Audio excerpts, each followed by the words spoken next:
Agora, se eu entro no mecanismo da manipulação, porque é muito fácil manipular as pessoas a serem ofertantes, quando vocês dão a elas o que elas querem ouvir nas suas concupiscências, para ser liberto, faz uma oferta. Senão você não vai ser liberto.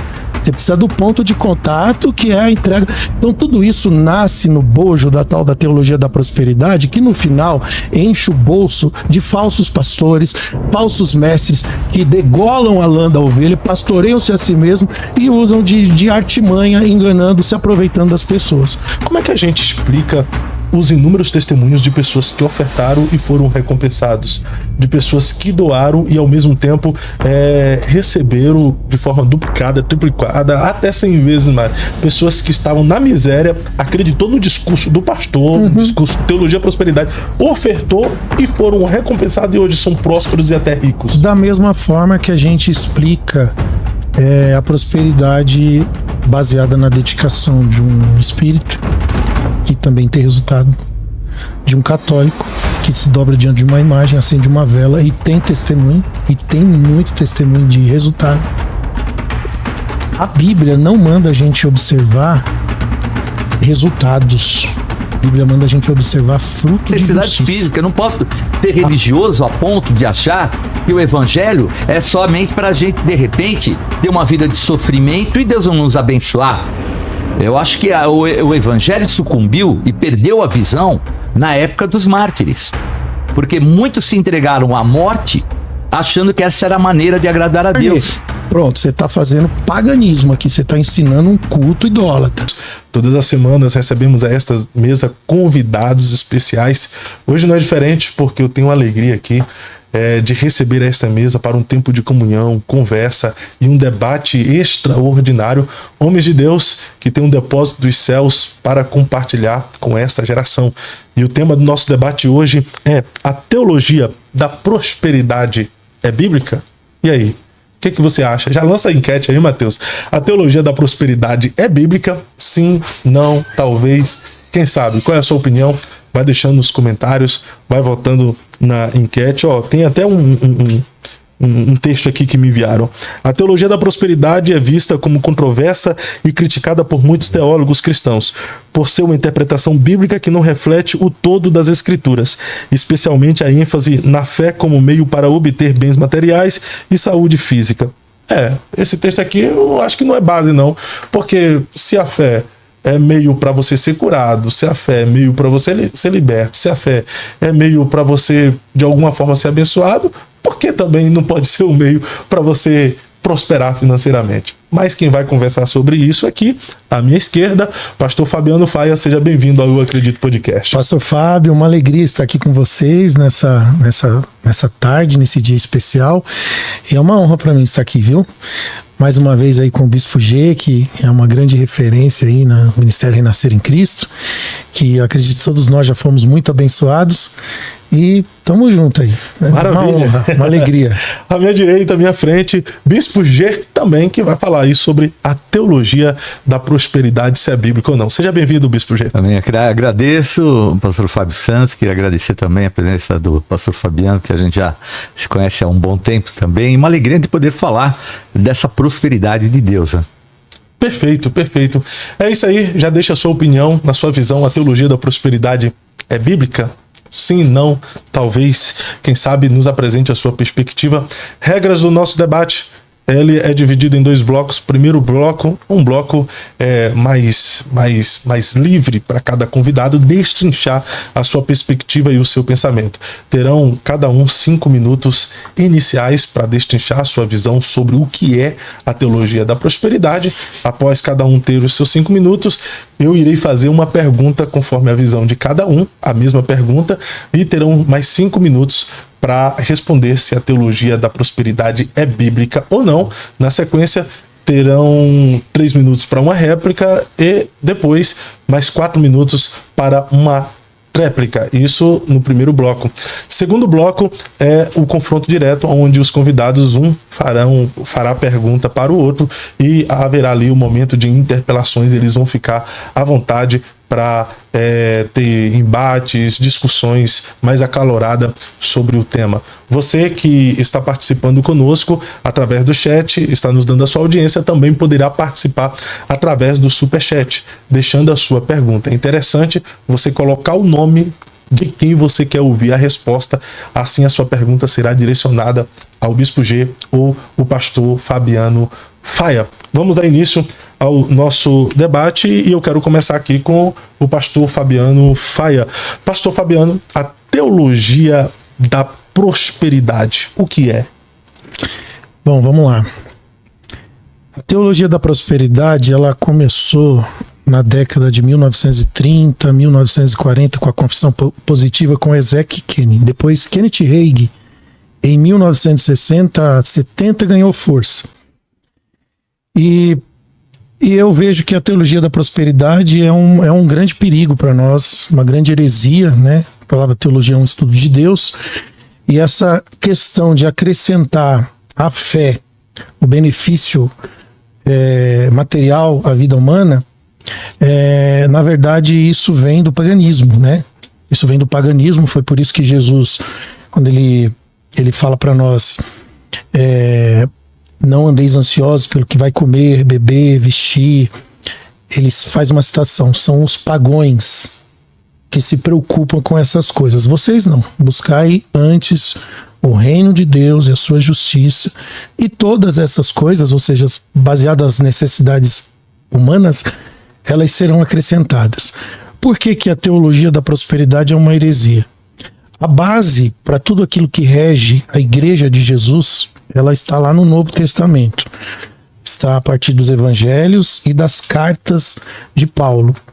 E ali nós não vamos encontrar nada que dê fundamento ou que dê base para essa teologia de você ter fé, fazer uma campanha, orar em favor de si mesmo para receber algum tipo de benefício material. Muito pelo contrário, nós vamos encontrar aqui inúmeros textos, eu trouxe aqui muitos textos bíblicos mesmo, que se contrapõem a essas intenções de orações, de busca, de culto, de reunião. Por isso que a teologia da prosperidade é um grande perigo para nós. Nós vamos encontrar no Novo Testamento alguém pregando sobre isso. E quem começou com essa pregação, com esse tipo de intenção, foi Satanás. Você vai ver na tentação de Jesus no deserto, que ele vai tentar atribuir à fé uma conquista, né? Se tu és o Filho de Deus, prova que tu és. Jesus não precisou provar. Se me adorares, te darei os reinos desse mundo. Jesus não precisou fazer nada disso. Então, as 3 barras da concupiscência estavam presentes ali na tentação do deserto. Soberba da vida, ostentação por bens materiais e os desejos da carne. Tu tem fome, mata a tua fome. Transforma a pedra em pão. Então, as 3 barras da concupiscência, que inclusive é que nós temos que lutar o tempo todo como homens, né, seres humanos ainda feitos de carne, que é soberba, orgulho, ostentação por bens materiais e os desejos carnais. O dinheiro tem o seu lugar na vida do cristão. Então eu já vou começando dizendo aqui, eu não vim aqui defender teologia de pobreza, que também não existe. Teologia assim como para mim não existe a da prosperidade, também não existe a teologia da pobreza. No Novo Testamento eu encontro o significado real do dinheiro na vida do homem e da mulher de Deus. E aí eu também trouxe textos aqui para mostrar qual é a intenção que nós devemos ter com relação ao dinheiro mediante a palavra de Deus e a Escritura Sagrada. Então, bom, de antemão, é isso que eu quero já colocar, deixando claro mais uma vez que eu não sou a favor da teologia da pobreza, para que a gente nem precise levar o debate para esse lugar. Tá bom? Perfeito. Bispo G. Tenuta, as suas considerações iniciais sobre a teologia da prosperidade, o que é? 5 minutos. Bom, eu acho que assim, já falando, né, teologia. Teologia é estudo das coisas de Deus. E Deus é um Deus próspero. Não dá pra gente negar a prosperidade desde a criação. Então, e tudo que Deus criou e sempre Ele colocou, foi sempre próspero e até além daquilo que seria, entre aspas, a normalidade. A gente vê já no Jardim do Éden, o termo Éden quer dizer delícias, Deus preparou um jardim de delícias para o homem. E tudo que ele plantava ali, ele iria sempre só colher coisas boas, e muito do que ele nem plantou, ele colheu. Então, eu acho que desde a criação, Deus se preocupa em dar o melhor para nós, porque nós não somos só criaturas, no contexto como eram os animais e assim por diante, mas nós somos verdadeiramente filhos dele. Então, quando Deus criou o homem, ele o criou e disse que estava muito bom a criação do homem e da mulher, não só bom. Então, nós temos que entender que o nosso Deus, ele nunca vai dar por medida, porque às vezes a gente tem a mentalidade, né, uma mentalidade meio de meritocracia, tudo. E eu acho que ela é importante, existe muita base bíblica para isso, mas nós não podemos deixar de lado um outro lado, que é o amor de um Deus próspero. Então a gente percebe, por exemplo, no Antigo Testamento, nós só vemos as personagens todos que você quiser citar, foram pessoas que enriqueceram, que prosperaram, mesmo em situações adversas. A gente vê um peregrino chamado Abraão, que entra ali no Egito, pisa na bola, ele mente, ele expõe a esposa dele a uma situação até de vexame, vamos colocar assim, vexatória, e ainda assim o Senhor faz com que ele saia rico e riquíssimo. Agora, havia um objetivo de Deus de o fazer rico e riquíssimo. Ele era um patriarca, ele não poderia ser simplesmente naquela ideia da modéstia, do equilíbrio, porque ele seria um herdeiro. E a sua família, os seus descendentes seriam herdeiros de uma terra que estava nas mãos de ímpios. Então a terra que manava leite e mel para ímpio. Agora, é errado Deus preparar uma herança que mana leite e mel para os seus filhos? Porque às vezes o que acontece, contrário a essa teologia da prosperidade, é esse lado, um lado que às vezes perde o vínculo de um Deus de amor e um Deus que quer os seus filhos bem. É como a própria Bíblia coloca isso através que nós que não somos bons, sabemos dar boas dádivas aos nossos filhos, quanto mais o nosso Pai Celestial nos dará todas as coisas.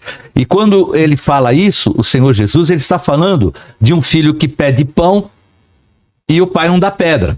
E de um filho que pede um peixe e o pai não dá uma serpente. Então nós temos que ter esse lado, porque senão, sem percebermos, nós vamos fazer uma apologia desse lado da pobreza e até da miséria. Porque quando eu falo de pobreza, não é só não ter. Porque às vezes a pessoa ela é próspera e não tem grande condição financeira nesse contexto. Mas desde o início a gente vê que a prosperidade é um dom de Deus. A gente vê alcançar vários, depois nós vamos citar alguns e até as passagens bíblicas que deixam isso de forma clara. O grande erro, e o erro maior que eu acho, é nós não termos o discernimento de tratar e lidar com o que está sendo falado e o que se vive. Por quê? Quando fala do Kenneth Reagan, ele é um escritor americano. A vida dele, o ambiente dele é diferente do nosso.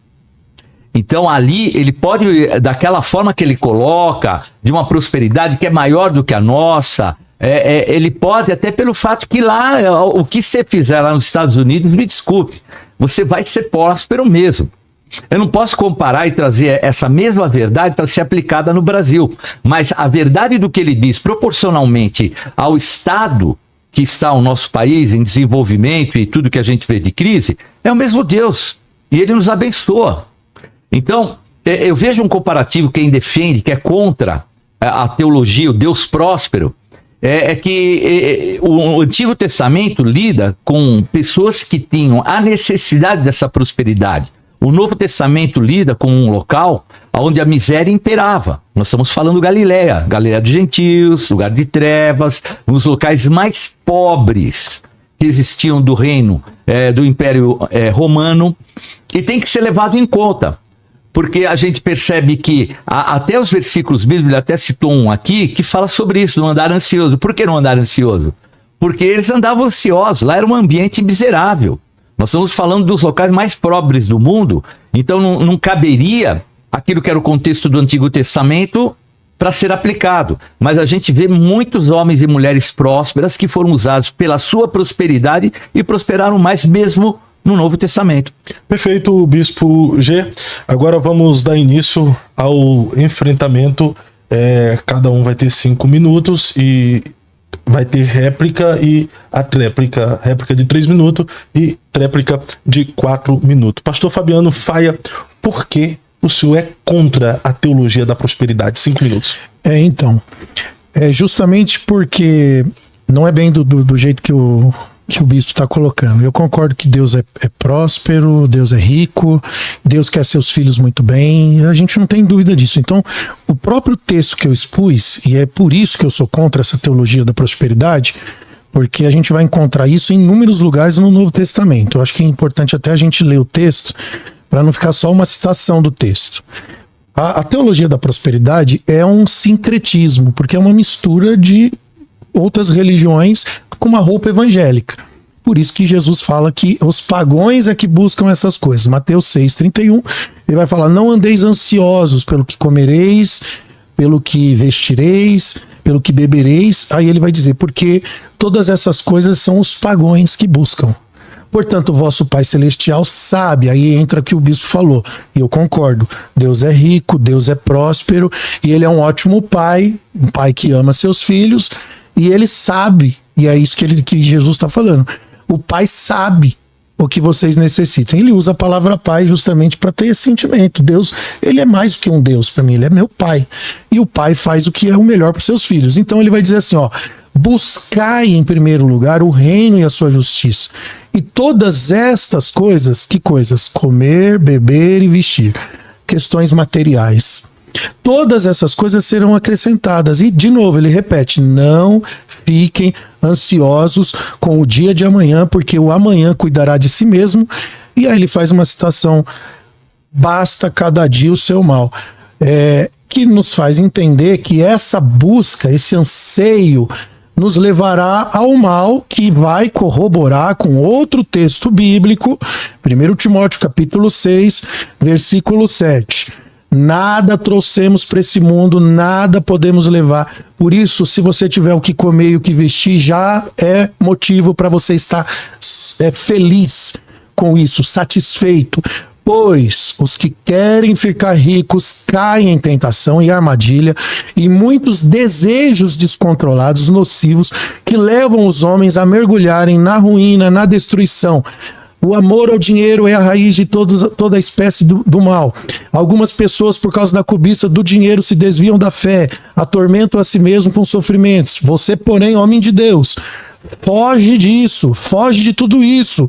Busque a justiça, busque a piedade, busque a fé, o amor e a perseverança. Então, percebe que quando Jesus disse assim, basta cada dia o seu mal, está ligado aqui à concupiscência, e uma delas que é a ostentação por bens materiais. Então, o problema não é ter riqueza ou deixar, eu sou abençoado por Deus porque eu tenho bens materiais, ótimo, ok. Qual que é a questão que pega aqui? É que esse não pode ser o motivo da minha fé, esse não pode ser o motivo do meu culto, essa não pode ser a túnica da mensagem que é pregada no culto para nós ouvirmos. Deus vai te dar, se você tiver fé, se você fizer não sei o que, você vai ficar rico. Bota um testemunho lá, alguém que conquistou um apartamento, você quer alcançar também, você tem que ter fé. Nada disso é bíblico. Tudo isso é paganismo, porque lá atrás, e é só estudar a história do paganismo, você sempre vai ver um Deus, um falso Deus, um ídolo, que existe como especialidade: saciar a necessidade do homem, dar a ele o que ele quer.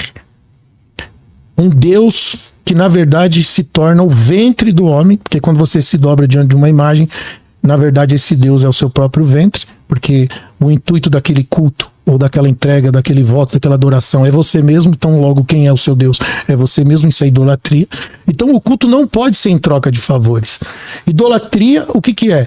É adorar um Deus em troca de favores, isso é idolatria, porque na idolatria você é o Deus. Você é o seu próprio Deus, ainda que você esteja se dobrando diante de uma imagem. O que te move a se dobrar diante dessa imagem é o seu interesse. Então, existe muita idolatria na igreja evangélica. Porque quando você faz um culto em troca de favores, você está adorando o seu próprio interesse. No final, não existe gratidão, ou passar por lutas e necessidades, nem cabe. Um irmão que está passando por dificuldade, ele é julgado porque ele vai dizer, ó, tem alguma coisa errada na sua vida.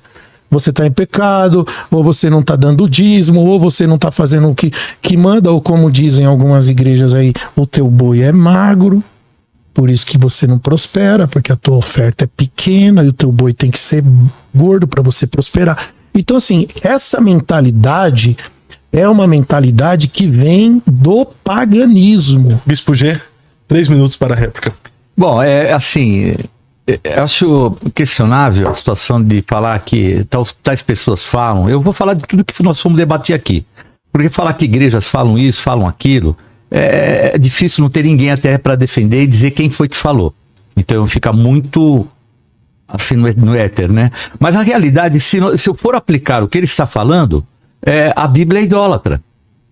Porque os judeus têm 3 festas que são festas de colheita e que eles faziam em adoração a Deus, não só por Deus, mas por causa de gratidão pela colheita. Então a gente já vê aí um princípio também errado. Estou falando, por isso que eu falo, o Antigo Testamento é um momento diferente do Novo Testamento. Quando fala ansiosos, é a pessoa que anda ansiosa só por causa daquilo, que ela traz e vai só atrás do dinheiro, e obviamente no ambiente que eles estavam vivendo daquele tempo, porque o ambiente é o ambiente romano, quem andava atrás de dinheiro eram os romanos, quem eram os publicanos, que eram odiados os publicanos porque extraíam um pouco que os judeus tinham naquela época. Então tudo isso a gente tem que contextualizar, porque senão a gente começa a generalizar e se esquece que a terra prometida era material. Ela não é espiritual. Não adianta a gente querer fazer uma doutrina que no final traz um apelo de uma teologia da pobreza, porque a promessa era uma terra prometida que manava leite e mel e ela era física.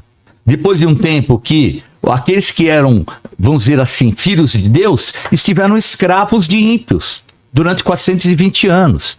Então nós temos que entender que esse lado da teologia da prosperidade, ele é válido. Deus é um Deus próspero e quer os seus filhos bem. Não por troca, não. Mas se nós olharmos o Antigo Testamento, nós vamos ver a idolatria que ele comentou, ela também. Vou ler aqui, Deuteronômio 28:8. 28:1. Se ouvires a voz do Senhor seu Deus, todas essas bênçãos virão sobre ti.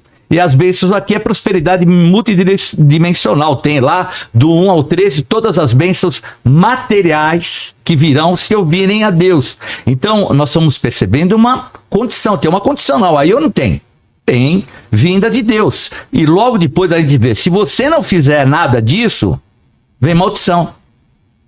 Agora, eles faziam, não era só por uma adoração. Eles tinham também as suas necessidades físicas. Eu não posso ser religioso a ponto de achar que o evangelho é somente para a gente, de repente, ter uma vida de sofrimento e Deus não nos abençoar. Eu acho que o evangelho sucumbiu e perdeu a visão na época dos mártires. Porque muitos se entregaram à morte achando que essa era a maneira de agradar a Deus. Se matando, e era um sucesso, porque quem morria se matando se achava. Agora, não era melhor estar vivo e pregando o evangelho do que estar sendo morto numa arena? Então é esse contexto que a gente tem que se preocupar de religiosidade, que muitas vezes ele tem uma falsa ideia de um Deus que é um Deus déspota, que não está muito preocupado com a tua vida e a tua família, a tua dignidade. Perfeito, Bispo G.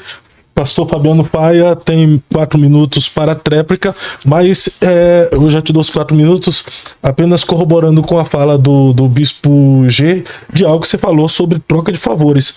Mas a Bíblia, em alguns momentos, ensina essa troca de favores. O pastor Fabiano Faia, por exemplo, alguns versículos: pedir, dá-se-vos-á. Ou seja, existe uma condição. Eu vou te dar se você pedir. Bater, abrir se vos-á. Eu vou abrir se você bater. Clame a mim e responder. Eu vou responder se você clamar. Até o versículo de Deuteronômio aí: se ouvires a voz do Senhor teu Deus e obedecer, é uma condição. Se você andar no caminho, as bênçãos do Senhor te seguirão. Então, essa expressão troca de favores, biblicamente, não é uma condicional para a prosperidade de ser abençoado. Eu vou começar com essa parte aí, que inclusive o bispo falou, usando um texto: se ouvires o Senhor teu Deus e tal, e ele vos abençoará. Tá tudo certo. Não tem nada de errado com isso. Presta atenção. A diferença, o alvo da minha adoração, do meu culto, da minha entrega, é receber, ou é eu entender que eu já sou abençoado, porque eu sou filho, sou herdeiro, eu pertenço, e dentro do bojo, do conhecimento da natureza de Deus, vem esse ensinamento. Você é abençoado porque você ouve, você caminha na verdade do Senhor. O texto que você citou, batei, abri-se-vos-á. Isso dá margem, por exemplo, para eu pedir qualquer coisa, viver à luz dos meus desejos, ou entendendo que eu tenho um Deus que é um pai e que quer fazer parte da minha caminhada, onde eu faço parte, na verdade, do seu propósito. Onde ele está me dizendo, você tem acesso a mim para seguir o meu plano para você. Porque para mim é isso que a Bíblia diz. Porque a mesma Bíblia que diz batei, abri-se-vos-á, ela também diz assim, você pediu e não recebeu por quê? Porque pediu mal. O que é pedir mal? A Bíblia também diz. Pediu para gastardes no vosso próprio deleite. Então, até quando a gente vai orar e vai pedir alguma coisa, a gente tem que estar alinhado com a vontade de Deus. A gente não faz teologia com um versículo bíblico e tira uma interpretação daquele versículo segundo a minha carência. Porque a partir do momento que eu leio um versículo bíblico cheio de carências, porque o que eu quero muito e desejo demais que aconteça para mim, aí eu leio um texto, batei, abri-se-vos-á. Então é só pedir que tudo isso que eu quero Deus vai me dar, porque está na Bíblia. Eu estou fazendo teologia no quê? Num versículo bíblico e o restante da Bíblia. O texto que eu acabei de citar. Pediu para gastar no vosso próprio deleite, pediu mal. Então as nossas orações, elas precisam estar alinhadas com a vontade de Deus, que é revelada nas Escrituras, principalmente no Novo Testamento. O bispo fez uma citação aí que eu falei o que as igrejas falam. Bom, eu não estou aqui para debater apenas com o Bispo G, mas com a ideia da teologia da prosperidade. Ainda que o Bispo G não fale, as pessoas que defendem a teologia da prosperidade falam. Esse lance do boi gordo aí, do boi magro, a gente ouve isso muito em outras igrejas aí, pessoas frustradas que vieram de igrejas desse jeito. Então, é importante que as pessoas que nos assistem no debate, elas também tenham essa consciência. Então, às vezes, a minha colocação não é só contrapondo o Bispo G, mas é dando luz ao entendimento até para as pessoas que estão nos seguindo. Outra coisa que o Bispo falou sobre o judaísmo, né? O judeu, ele não faz um culto em troca de benefício, é justamente esse culto que eles fazem, em gratidão. Todo o culto deles de ação de graça, é por isso que o judeu é um povo muito próspero, porque entendeu o sentido da prosperidade. Eles não fazem culto em troca de recompensa, eles fazem porque já são abençoados e entendem isso, como bênção de Abraão. Fala sobre isso. Então, terra prometida, outra coisa. Quando o bispo faz citação da terra prometida, a gente está voltando lá no Antigo Testamento para fazer aquilo que a teologia chama de exegese.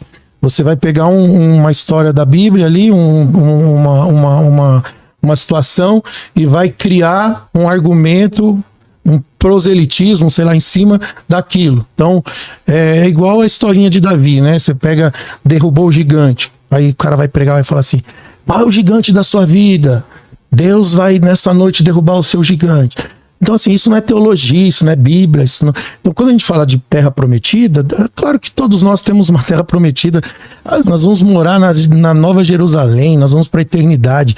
Tudo que aconteceu na Antiga Aliança é símbolo, eram sombras das coisas vindouras. O que eu preciso são textos no Novo Testamento, na Igreja de Jesus, até com as palavras de Jesus, que validam esse tipo de promessa, de palavra, de pregação. O seu tempo, eu vou passar agora para o Bispo G, mas antes eu vou fazer isso contigo também, né? Eu quero fazer uma pergunta aqui para o pastor Fabiano Faia.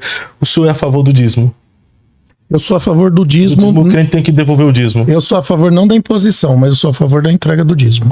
Sou a favor da entrega do dízimo? Passagem como Malaquias capítulo 3, versículo 10, não mostra que recompensa fielmente, que Deus recompensa fielmente com bens materiais? O Novo Testamento diz assim: fazei prova de mim, se não abrir a janela do céu e não lhe der a benção recalcada, sacudida, transbordante. Então não seria uma troca. Se você devolver o dízimo, se você ofertar, não vai ter essa recompensa. Que senão eu vou ter que voltar sempre na mesma tecla. Vamos lá. O Deus que é pai, que abençoa seus filhos, abençoa mediante o quê? A obediência, a fidelidade, a vida com Deus. Mas o nosso culto, a nossa adoração não é mediante a recompensa. Então, quando eu digo para você, eu sou pai, eu tenho filho. Quando eu digo pro meu filho assim, Se você for bem na escola e obedecer sua mãe e não der trabalho e tal, eu vou fazer tudo certinho pra você. Mas se você não fizer tudo certinho, não tem presente no final do ano, não tem viagem de não sei o que, não tem videogame, não tem brinquedo, porque eu vou te punir pela falta de compromisso que você tem. Isso mensura o quê? Disciplina e ensinamento. Agora, isso muda alguma coisa a respeito da entrega dele em relação a ser meu filho? Ou tem a ver com obediência e fidelidade? Então, o que a gente não pode transformar a igreja de Jesus é num mercado, onde eu faço para receber de volta. Eu tenho que entender que um Deus que é pai, que também é justiça e disciplina. Castiga e corrige o filho que ama. Então, a palavra de Deus tem a disciplina. O que o homem planta, o que acontece? O homem vai colher. Então, obediência à palavra de Deus, qual o resultado disso? Ser abençoado, ter recursos. O bispo falou do dom de adquirir riqueza. Qual que é o dom de adquirir riqueza? É acordar cedo, trabalhar, se dedicar, se especializar. Eu ainda nem falei, mas vou falar. Isso é o dom de adquirir. Então, assim, você é resultado daquilo que você faz. Agora, quando a gente fala da adoração, do nosso culto, não existe teologia de prosperidade, entendeu? Não tem como você ir para um culto para adorar Deus em troca de favores. Bispo G, por que é a favor da teologia da prosperidade? Porque o senhor defende que o crente deve ser abençoado mediante a sua fé e ir para o culto e esperar ser abençoado da mesma forma? 5 minutos. É porque eu vejo que o homem, ele tem necessidades e ele tem também aspirações. E Deus não criou um homem com necessidades e aspirações, prepara um jardim do Éden para que depois ele fique resumido a simplesmente uma adoração meio que impositória. Porque deixa de lado aquilo que é a nossa humanidade. Acho que assim chega a ser absurdo a gente entender que nós temos que ter uma vida de veneração. Isso eu tenho, sem dúvida, para aqueles que obviamente têm maturidade para isso.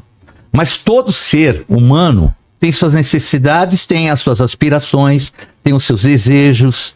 E Deus, como Pai, ele não tem o porquê não satisfazer isso. Então ele colocou até a parte da obediência. Meu filho, se você for obediente, eu vou te abençoar. Tal. E se não for obediente? Deixo de dar. Deus trata dessa maneira, como eu falei que Deus tratou dessa maneira. E eu não estou pegando aqui, ele falou sobre, até, eu nem sei, exigese, eu não entendi nem direitinho, mas a exigese da palavra, eu posso citar aqui, todos que eu vou colocar, só começando os patriarcas. Abraão, muito rico em gado, prata e ouro. E aí o Senhor abençoou muito a meu Senhor, testemunho isso de Eliezer, que se tornou grande. Isaac, semeou Isaac naquela terra e colheu 100 por 1. E engrandeceu-se e tornou-se muito rico. Por quê? Deus abençoava. Jacó, meio de trabalho que ele teve, meio de trabalho, promessa, tornou-se homem excessivamente rico e teve muitos rebanhos e servos. José, bom, então eu posso citar muitos, então eu não estou fazendo uma exegese, pegando um personagem. Agora eu desafio a ele pegar no Antigo Testamento algo contrário a isso que eu estou ministrando. Nem Jó vai acontecer isso. Porque Jó, depois que ele recebeu uma fundamentação adequada, porque ele era meio religioso, e ele mesmo reconhece depois que ele se achava muito bom, porque ele era rico e achava que tinha uma condição até melhor do que os outros, mas depois quando ele se enxerga como é que ele é, Deus dá o dobro. Esse é o nosso Deus. Ele podia simplesmente ser devolvido. Por que deu o dobro? E por que a Bíblia menciona o dobro? E por que a gente vê Deus usar no Novo Testamento, a maioria das parábolas são vinculadas a dinheiro? Porque o dinheiro é algo importante. Dinheiro traz dignidade. Eu não posso fazer uma correlação com Deus simplesmente sem ter ali aquilo que são as coisas que nós precisamos. Eu entendo, aqui quando ele fala ser ansioso, está falando ao público mesmo. Estou falando de uma pessoa lá na Galileia, em frente ao mar da Galileia. Aqui é o Monte das Bem-aventuranças, um povo pobre, que o Senhor está ensinando, vocês não sejam ansiosos, porque era um povo que passava por situações difíceis e queriam precisar, e de repente poderiam ir para um lado, que é o lado mesmo da idolatria, que não é diferente do lado do evangelho. Então a gente vê Baal, né? Então você estudando o Antigo Testamento. Ele era o Deus da colheita. E eles serviam ao Deus da colheita com esse benefício. O que eles procuravam? Eles procuravam o favor de Deus, o favorecimento do Deus dele. Qual a diferença? Faziam a mesma coisa. Então, a palavra que é usada propiciatório no templo de Deus é para que Deus se tornasse propício. O que é alguém propício? É alguém que favorece. É alguém que vai me trazer um bem. Então, religiosamente, ele não pode ir contra essa verdade. Deus é um Deus de prosperidade e quer nos abençoar como filhos e fazer com que a gente tenha dignidade em meio ao mundo ímpio, maligno, ladrão, que desfruta de todo o bem, e você tem que ser bonzinho e se vira. Deus não é Deus assim. Ô Bispo G, mas essa sua visão aí sobre a busca por riqueza na igreja não contradiz advertências como o amor ao dinheiro é a raiz de todos os males? Não, de maneira nenhuma. Quando o dinheiro ele tem um benefício, eu vou citar a nossa igreja. A nossa igreja hoje detém 14 rádios FM. Vocês que conhecem comunicação, vocês sabem que são 14 rádios FM. Busca, trabalho e envolvendo dinheiro. Porque ela não ia ser de graça. Se nós levamos através da rádio, hoje a gente cobre praticamente o estado de São Paulo inteiro, falando de Jesus, só falando de Jesus, em rádio, que não faz propaganda, que não tem comercial, e TV da mesma forma. Pode reparar, a Rede Gospel não tem comercial, não tem merchandising, não tem nada nesse nível, porque nós entendemos que é através da oferta que vai vir a salvação. Agora, precisamos de dinheiro. Nós hoje temos são 7 retransmissoras, temos 2 geradoras de TV, e só o gasto, você ter uma ideia, só de satélite são 176 mil. Uma energia de uma das retransmissoras nossas chega a ser 46 mil reais por mês. Você imagina 14 rádios. Então, o fato de a gente buscar e falar, nós temos uma rádio que fala dos Gideões, as pessoas que cooperam, é para que haja salvação. Nos locais onde a gente hoje tem rádio e TV, nós não temos igreja. Nossa preocupação não é ter igreja, é levar o evangelho. Então nós não estamos querendo estabelecer um reino humano. Nós queremos estabelecer um reino de Deus. E muitas igrejas são abençoadas em estado inteirinho. Nós não temos igreja em todos. Mas o nosso objetivo é que as pessoas vão para essas igrejas para serem salvas. Perfeito. Pastor Fabiano Paia, 3 minutos para réplica. Bom, um culto por necessidade está totalmente fora. Eu preciso de um texto bíblico que mostre essa intencionalidade, e não existe. Não existe. O bispo citou Abraão, herdeiro da promessa, está tudo certo. Mas o culto de Abraão nunca foi em troca disso. Nunca foi. Você não vai encontrar isso nas Escrituras. Aí o Novo Testamento, que clareia, que dá luz, entendimento ao Antigo Testamento, porque o Antigo Testamento é a sombra, o Novo Testamento é o corpo. Hebreus 11:10 vai dizer que Abraão, sendo herdeiro de uma terra, andou nessa terra como peregrino, não considerando que essa terra era sua, porque ele esperava uma terra que tem fundamento, a qual Cristo é o arquiteto fundador. Isso para mim é clareza. Você pega o Antigo Testamento, tem uma sombra. Aí você vem para Hebreus 11, Novo Testamento, você tem uma clareza da verdadeira motivação da fé de Abraão. Então a gente sempre vai cair no Novo Testamento como base, como pilar e como fundamento. O bispo fez uma citação que para mim foi muito ótima. Ele disse que Baal, sendo o deus da colheita e da prosperidade, ele disse, eles faziam a mesma coisa. Não, eles traziam a cultura do paganismo. E é aqui que entra o paganismo. Um culto em troca de favor, um deus de prosperidade. Baal, Deus da prosperidade para as pessoas. Então, é com isso que Jesus se preocupa quando ele diz lá, basta cada dia o seu mal. É com isso que Paulo se preocupa quando diz que os homens que querem ficar ricos caem nesse laço. Então tá aqui, Baal não tem nada a ver, o culto dele não tem nada a ver com o culto original. Ele não fazia a mesma coisa que o culto dos homens de Deus. Ele trazia o paganismo. Sobre a Rede Gospel, eu concordo. Tem que pedir oferta mesmo. A igreja se paga como? Se não através da oferta. No Novo Testamento a gente vai ver Paulo e os apóstolos exortando duramente a igreja a serem ofertantes e mantenedores da obra de Deus. O que a gente tem que diferenciar é como que a gente incentiva isso. Porque, por exemplo, se o bispo vai para o rádio para falar para as pessoas assim, olha, se você pegar o carnê dos Gideões, né? O carnê dos Gideões, Deus vai dar para você a casa própria através de um milagre desse carnê.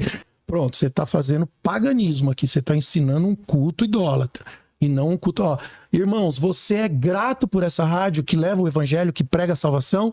Você vai nos ajudar a manter, fazendo uma oferta de amor, entendendo que essa rádio é um mecanismo para alcançar milhares de pessoas que são alcançadas pela pregação do evangelho. Agora, se eu entro no mecanismo da manipulação, porque é muito fácil manipular as pessoas a serem ofertantes, quando vocês dão a elas o que elas querem ouvir nas suas concupiscências, para ser liberto, faz uma oferta. Senão você não vai ser liberto. Você precisa do ponto de contato, que é a entrega. Então tudo isso nasce no bojo da tal da teologia da prosperidade, que no final enche o bolso de falsos pastores, falsos mestres, que degolam a lã da ovelha, pastoreiam-se a si mesmo e usam de artimanha, enganando, se aproveitando das pessoas. É isso. Bispo G. Tenuta, antes do bispo fazer a réplica, terá 4 minutos, um recadinho especial para você que está comentando aí, perguntando como fazer superchat. Nos comentários ao lado ali vai ter, quem está falando teologia da prosperidade, vai ter um quadradinho com uma cifra parecido com o dinheiro. Você vai ali e faça o seu superchat direcionando a sua pergunta para um dos nossos convidados. É importante você direcionar a pergunta para os nossos convidados, que ele dará a resposta, tá bom? Outro sim, você que chegou em nosso canal e está acompanhando aí, eu tô vendo que tem muita gente nos acompanhando e ainda não deixou o like. Talvez você está bastante envolvido com a conversa, com o debate e você se esqueceu. Então, deixa o seu like aí agora, deixa o seu gostei, o seu joinha, porque isso vai fortalecer o nosso trabalho, a plataforma vai recomendar para mais pessoas. Bispo G, réplica. Então, 4 minutos. Eu concordo com algumas coisas que são faladas pelo pastor Fabiano Faia no contexto de quem tem maturidade. Quem tem maturidade age como ele, pede como ele, usa como ele. Mas a realidade é que nem todos têm essa maturidade. Então o próprio Abraão, ele até colocou aqui sobre Abraão, eu quero citar Abraão, eu quero citar a passagem que Deus o chama. Ele é um novo convertido. Ora, disse o Senhor a Abraão: sai da tua terra, da tua parentela e da casa de teu pai, e vai para a terra que te mostrarei. De ti farei uma grande nação, e te abençoarei, e te engrandecerei o nome. Se tu uma bênção. Você acha que Abraão iria, se falasse só a primeira parte, vai para uma terra que eu te mostrarei? Qual o risco que ele ia tomar levando a esposa para uma terra qualquer? Então, essa ideia de a gente espiritualizar demais aquilo que o homem tem, como eu falei, ele tem necessidades suas, e não só necessidades, ele tem desejos, ele tem aspirações, ele tem vocações, ele tem projetos para si, para os seus filhos, e aqui a gente vê que Abraão, ele foi porque ele sabia que tinha bênção, senão ele não ia. A terra é terra que mana leite e mel, senão não iria, não vem me falar que iria. E também a diferença do paganismo e eu estou falando, a única diferença que tinha entre Baals que serviam era o tipo de sacrifício. Porque o sacrifício e a prostituição eram vinculados ao culto a Baal. O mais era semelhante, tanto que criava uma confusão muito grande, porque muitos preferiam seguir Baal do que o Senhor. O Deus da colheita era Baal. Então a gente percebe esse lado, que é difícil muitas vezes a gente querer aceitar, mas é uma realidade. É aquilo que eu falei, propiciatório. Deus vai ser propício, é uma realidade. E uma outra coisa também, o apelo que é falado, nem todo mundo vai ter essa maturidade de falar, olha, nós vamos alcançar vidas para serem salvas. Tem gente que não está nem pensando, está pensando naquilo que são as suas necessidades, está pensando naquilo que quer para o seu filho. Eu vou dar um exemplo, todos os testemunhos que são dados na rádio, e são cerca de 5, 10 por dia, nós não repetimos um testemunho. Então, a Bíblia fala assim, que nós receberíamos um poder do Espírito Santo para sermos testemunhas dele. Se somos testemunhas, Nós não podemos, de repente, ter um mau testemunho de um sofrimento por amor ao Senhor e nada acontece. Tenho que demonstrar para lá fora pessoas que, inclusive, têm valores que são valores materiais, que eles se espelhem em mim e saibam que Deus também tem valores materiais. Porque não foi tudo criado para que o ímpio possa usar. Então, quando fala receber esse poder, a palavra poder é a palavra dinamis, né? O dunamis, que alguns falam, mas o termo é dinamis. Da onde vem dinamite, dínamo, que é gerador de poder, para sermos testemunhas.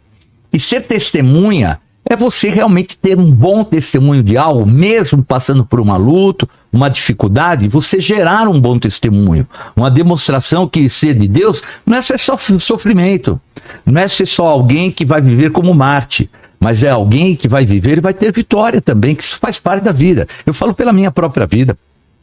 E também o início da minha caminhada, eu iniciei por necessidade, uma dependência química, mas o primeiro sinal que Deus me deu foi a visão da coisa que eu mais gostava. Uma motocicleta. Que loucura. Recém-convertido, a menina que me levou para a igreja, o pastor pregando, falando assim: os sonhos de Deus são como chicotadas. Não lembro, não esqueça até hoje. São como chicotadas para nos levar à frente. Sonhos de Deus falando. E de repente eu tive uma visão de uma moto na cabeça dele. E falei para a menina: nossa, eu vi uma moto em cima do pastor. E a menina virou para mim e falou assim: não, Deus quer te dar. Eu falei: imagina, duro que nem um coco, do jeito que eu tô recém-convertido. Não deu 6 meses, eu estava comprando aquela moto. Maravilha. Deus preparou os caminhos e eu tive uma moto antes disso, né? Meu pai me deu uma moto, uma RD 350. O nome dela o apelido dela era Viúva Negra. Vivia quebrando. Eu mais empurrava aquela moto do que andava. E aí eu tive a oportunidade, depois de convertido, logo no início da minha conversão, comprar uma moto e Deus me deu a primeira visão, uma coisa material. Por quê? Porque eu precisava ali. Ô, apóstolo G, nós vamos já para o segundo bloco, mas antes eu quero fazer uma pergunta para o senhor e também o pastor Fabiano Faia. Se prosperidade fosse prova da bênção divina, pessoas ricas não cristãs estariam automaticamente sendo abençoadas por Deus? E olha que tem satanistas, né? Demoniados, eles são abençoados por Deus por serem ricos. Então, o diabo não brinca, né? O diabo dá. O próprio Senhor Jesus, quando foi tentado, ele falou que o diabo falou para ele: ó, se você me adorar, eu darei todas as coisas. Então, o senhorio, o mundo jaz no maligno. E o diabo dá. Então, é até controverso a gente achar que o diabo pode dar e Deus não. A gente achar que os filhos do diabo podem ser ricos e os filhos de Deus não serem.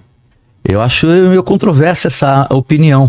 E glória a Deus por isso que eu vejo muitas pessoas que eu conheço que têm prosperado e têm enriquecido, são provedores da obra e é cada vez mais, quanto mais eles têm semeado, mais eles têm colhido segundo aquilo que é o padrão da palavra de Deus. Ricos. Perfeito. Pastor Fabiano Faia, o senhor falou algumas vezes aí que deu a entender que se a pessoa buscar em Deus com fé, riqueza e prosperidade, ele está errado. O senhor falou que muitos pastores usam dessa manipulação, dá que você vai receber, dá que você vai receber em dobro e tal. Como é que a gente explica os inúmeros testemunhos de pessoas que ofertaram e foram recompensados, de pessoas que doaram e ao mesmo tempo receberam de forma duplicada, triplicada, até 100 vezes mais? Pessoas que estavam na miséria, acreditou no discurso do pastor, no discurso de teologia e prosperidade, ofertou e foram recompensados e hoje são prósperos e até ricos. Da mesma forma que a gente explica a prosperidade baseada na dedicação de um espírito, que também tem resultado, de um católico que se dobra diante de uma imagem, acende uma vela e tem testemunho, e tem muito testemunho de resultado. A Bíblia não manda a gente observar resultados. A Bíblia manda a gente observar fruto de justiça. A roupa da noiva que está vestida lá em Apocalipse, a Bíblia abre um parênteses para dizer que ela está vestida de linhos finos, atos de justiça, e não resultados. A Bíblia diz que até o anticristo faria sinais e enganaria os escolhidos. Então, assim, resultado material ou coisa, nada disso testifica ou classifica a aprovação de Deus. A aprovação de Deus está dentro das linhas das Escrituras, naquilo que Deus disse, daquilo que está revelado na palavra de Jesus, que é a revelação do Pai, no Novo Testamento. Aqui é a base para a gente fazer teologia. E eu não encontro no Novo Testamento nada que dê sentido para isso, entendeu? Então o senhor afirma que a maioria das pessoas que contam o testemunho, que foram recompensados mediante uma oferta, não foi o próprio Deus que a abençoou, que o prosperou, o enriqueceu mediante a um voto. Se foi mediante a um voto ou não, assim, a Bíblia diz assim, Deus não leva em conta o tempo da ignorância. Então eu entendo essa fase também, irmão. Eu nasci no berço evangélico, fui criado na igreja, tive muitas experiências baseadas nessa ignorância. É uma ignorância ofertar...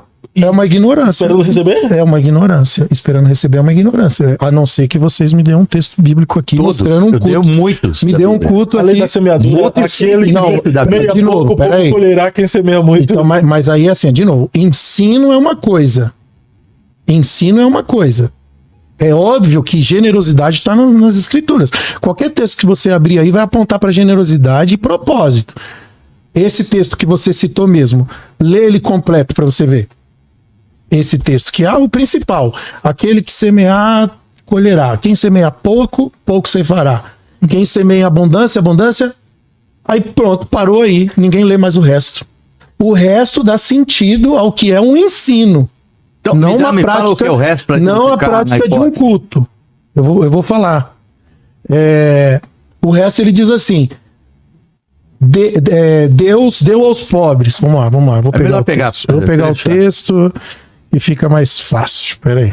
2 horas depois, encontrou o contexto aí, o texto de Paulo que diz: aquele que semeia pouco, pouco colherá, quem semeia muito, muito colherá. É um texto bíblico que fala de uma lei da recompensa daquele que semeia, né? Isso, mas a gente tem que ler o contexto, porque é muito fácil você tirar do texto uma coisa que o texto não está dizendo, obviamente. Então, por exemplo, quem quer criar esse argumento vai tirar só o que quer, o que interessa, mas o texto não está dizendo só isso. Então vamos lá. 2 Coríntios 9:7 diz assim: cada um dê conforme determinou no seu coração, não com pesar, não por necessidade, porque Deus ama quem dá com alegria. Então já está aqui uma das coisas que a gente precisa ter um alerta. Não por necessidade. Quem que dá por necessidade? Quem está interessado em receber alguma coisa de volta. Vamos lá.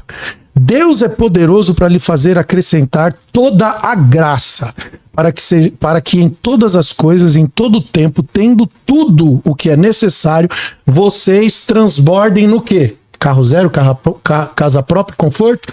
Transbordem em toda boa obra. Como está escrito, distribuiu, deu seus bens aos necessitados, a sua justiça permanece para sempre. Então aquele que supre a semente ao que semeia e dá o pão ao que come, também suprirá e aumentará a vossa semente e fará crescer o fruto da justiça. O que seria esse fruto da justiça? Vocês serão enriquecidos de todas as formas. De todas o quê? De todas as formas. De todas o quê? De todas as formas. Para quê? Para quê? Para que vocês possam ser generosos em qualquer ocasião por nosso intermédio e a sua generosidade resulte em ação de graças. Então, olha só. O que o texto está dizendo no completo? Qual que é a função do dinheiro e da prosperidade na sua vida? A prosperidade tem propósito. Entende o que eu estou falando? Então, quando você se torna uma pessoa próspera e é irresponsável com a necessidade das pessoas à sua volta, você só tá, a prosperidade é sua condenação, meu amigo. Você vai prestar conta no dia do juízo diante de Deus, porque a quem mais é dado, mais será cobrado e requerido. Então, dinheiro tem propósito. Eu vou pegar um texto desse aqui e falar assim: pronto, agora é um culto em troca de favor. Vou dar uma oferta para receber mais e depois dar um testemunho lá que eu comprei a casa própria, que eu arrumei não sei o quê. Não, não é isso que a Bíblia está dizendo. A Bíblia está dizendo assim, que Deus quer te prosperar, quer te enriquecer. Está no texto. Para quê? Qual o motivo? Qual o propósito? Aumentar o fruto da sua justiça. Para que você seja generoso. Tendo mais, tendo mais, você possa ser generoso com as pessoas à sua volta, com quem quer que seja. E aí, esse é o Bispo propósito. Não, Só que o texto ali corrobora com essa ideia de quem semeia pouco, pouco colhe. Totalmente. Quem semeia Claro, muito, muito. mas eu não sou contra. enriquece em toda a- Mas ninguém diz, toda a mas forma. ninguém diz o contra. Entende? Agora, isso não destoa totalmente, por exemplo, você vai fazer uma campanha de prosperidade na igreja. Qual que é o foco dessa campanha? Você prosperar. Pra quê? Não é dito. Qual o propósito? Ninguém coloca isso aqui. Generosidade, distribuir aos pobres, ajudar o próximo e coisa e tal. Ninguém ensina. E aí, Bispo G? Quando eu falo ninguém, assim, eu não estou generalizando. Eu estou dizendo que não é o foco da igreja que tem teologia de prosperidade. Não é o foco. É ganhar as pessoas pelo estômago delas, pelo estômago delas, porque essas pessoas fizeram do seu Deus o seu próprio ventre. E aí é uma palavra que todo mundo quer prosperidade, todo mundo quer mudar de vida, então eu vou naquilo que é atrativo. Vou ouvir o que está sendo, entendeu? Que tá me agradando. Eu vou procurar mestres que pregam para mim segundo as minhas concupiscências, porque é isso que eu quero ouvir, prosperidade financeira e riqueza. Então eu vou atrás desse povo da teologia da prosperidade. Pronto. E aí, Bispo G? Nós já estamos no segundo bloco, fique à vontade para interpelações. Tá? A realidade é que a gente percebe que aqui é falado a respeito de valor financeiro. E ele sempre deixa muito claro um e o outro.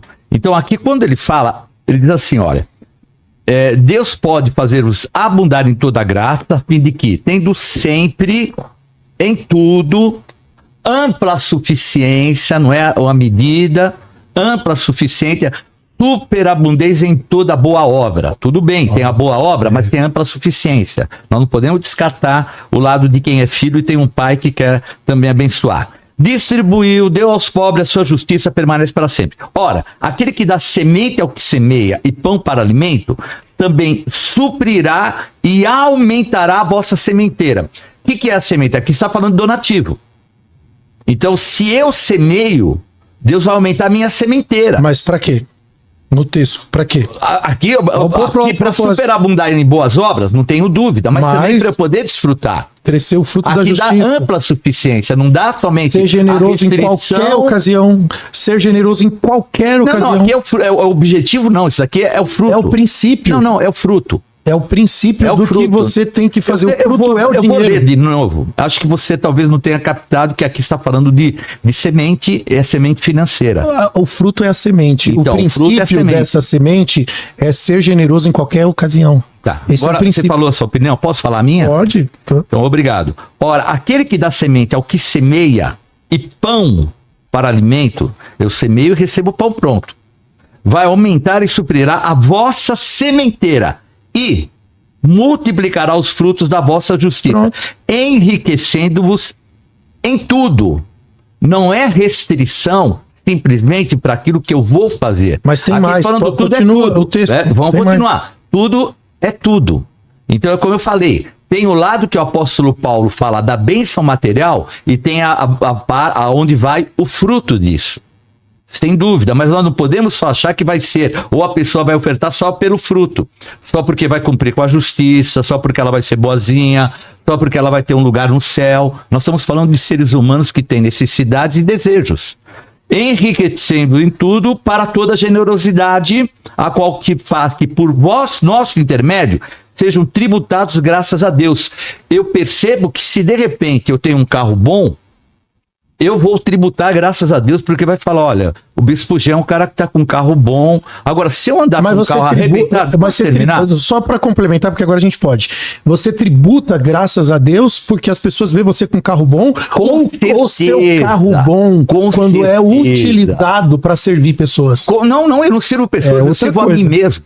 Então você eu sirvo a minha família. Meu carro é para eu pôr a minha família, levar para uma praia, levar ela. Não, meu Deus presente é na igreja onde vidas são salvas, a minha contribuição leva pessoas à salvação e não tem nada demais Deus me dar um local para ir na praia, para me divertir, para eu comer, tomar um sorvete. Não tem nada de errado mesmo, só que o tributo a Deus, isso, ele promete dar. O tributo a Deus não é o carro zero que o senhor carrega, o carro zero que o senhor anda. Fala isso, eu não tô falando que esse é o tributo. A Deus é o carro, é a pessoa que você carrega dentro do carro. Pai, até agora eu não falei que esse é o tributo. Se eu desfrutar, não me perdoa. Eu falei que são as duas coisas que andam juntas. Você está falando.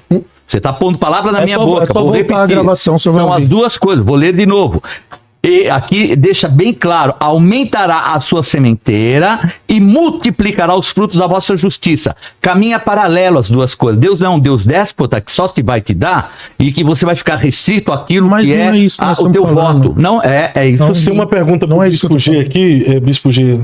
A Vanessa Alcântara está perguntando para o Bispo G: se Jesus alerta a não ajuntar tesouros na terra, por que líderes associam riqueza terrena à bênção divina? É isso que ela está falando, me desculpe, mas eu não percebo isso. A maioria, pelo menos dos que eu conheço, são pessoas sérias, que ainda que desfrutem do bem que eles conquistam com o reino, e que cada um vai dar conta se fizer errado isso ou não, eles estão levando salvação.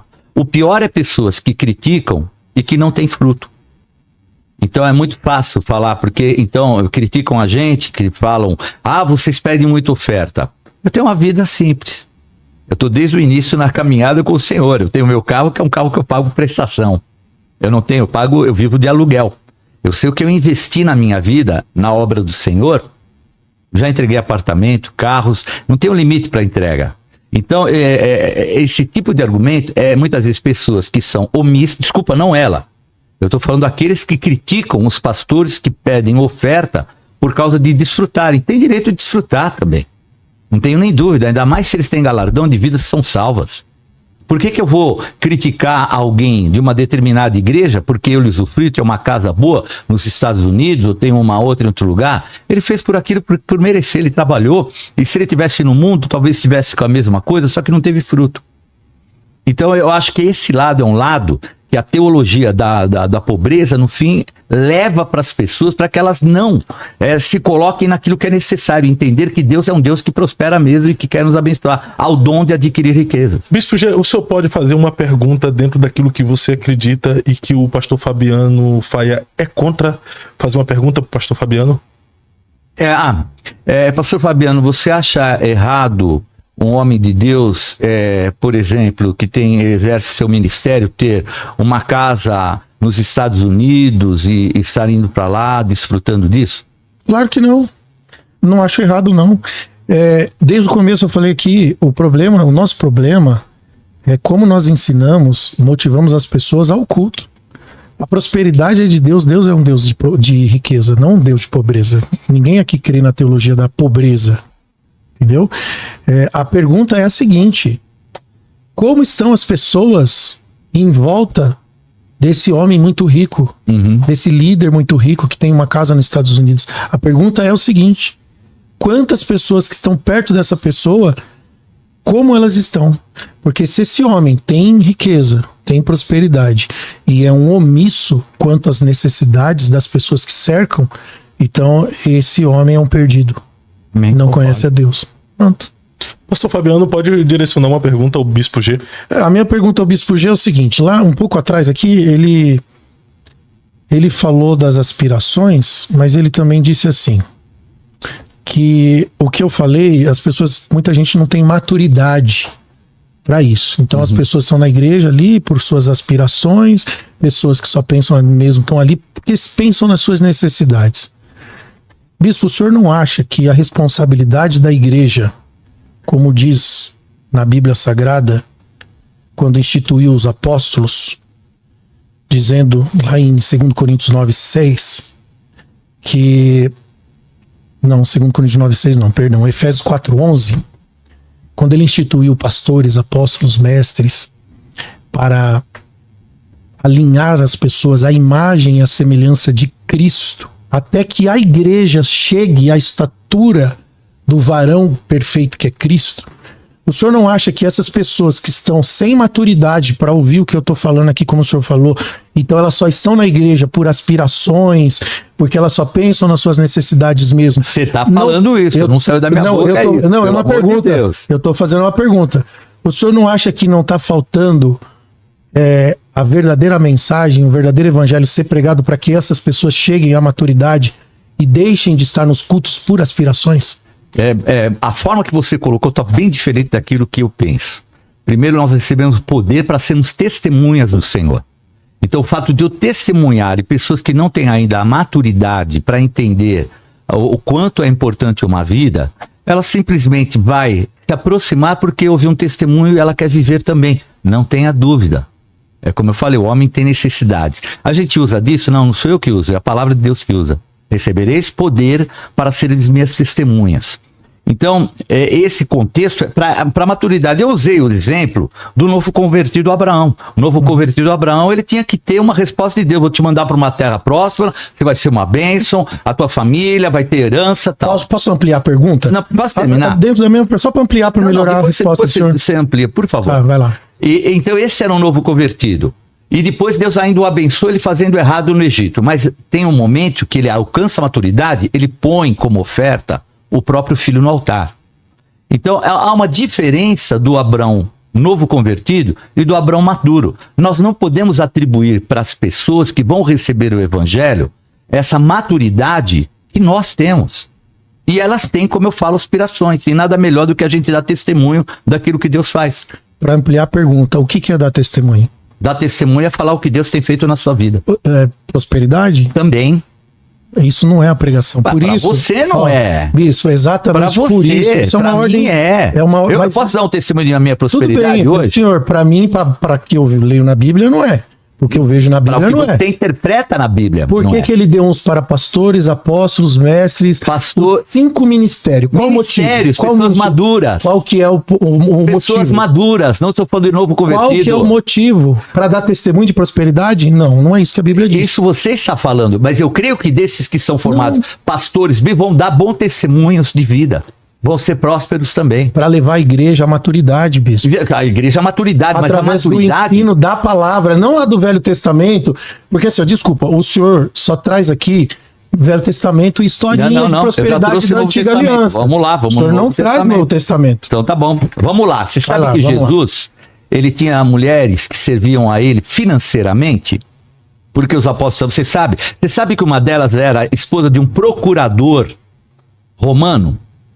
Você acha que essa mulher não tinha uma condição financeira adequada? Tinha mulheres ricas que e o Senhor não tinha as necessidades dele? Você sabe que o Senhor Jesus tinha um manto, que era um manto de pessoas muito ricas, porque era um manto que não dava para ser repartido, porque era só, e ele era de púrpura, que era uma coisa que só ricos que tinham.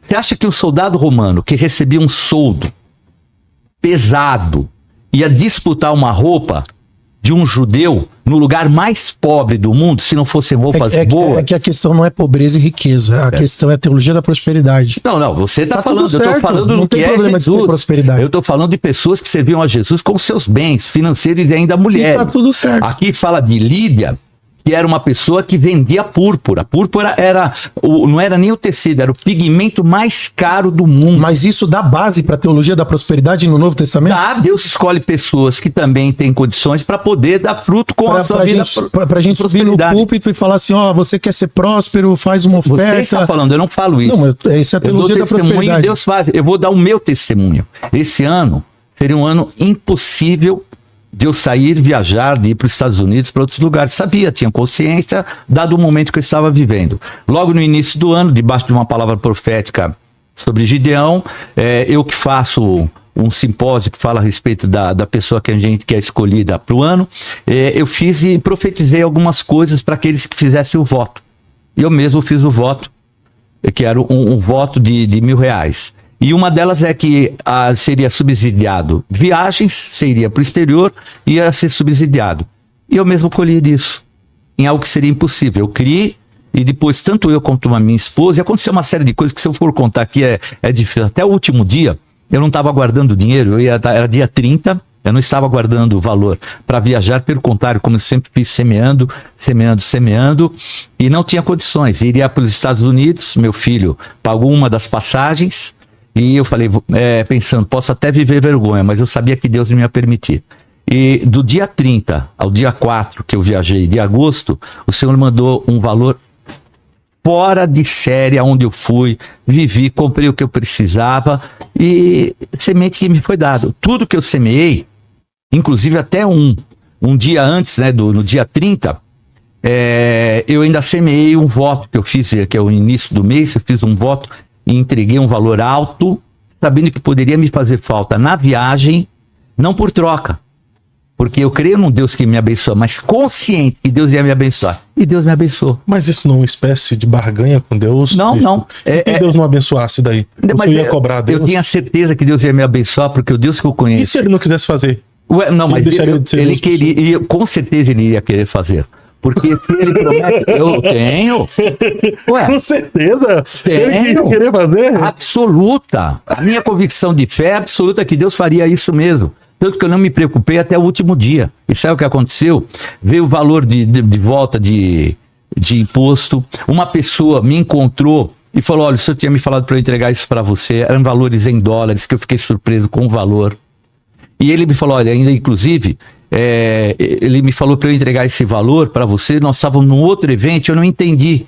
Só depois eu fiquei sabendo que você iria viajar. Agora que eu estou entendendo, estou te entregando.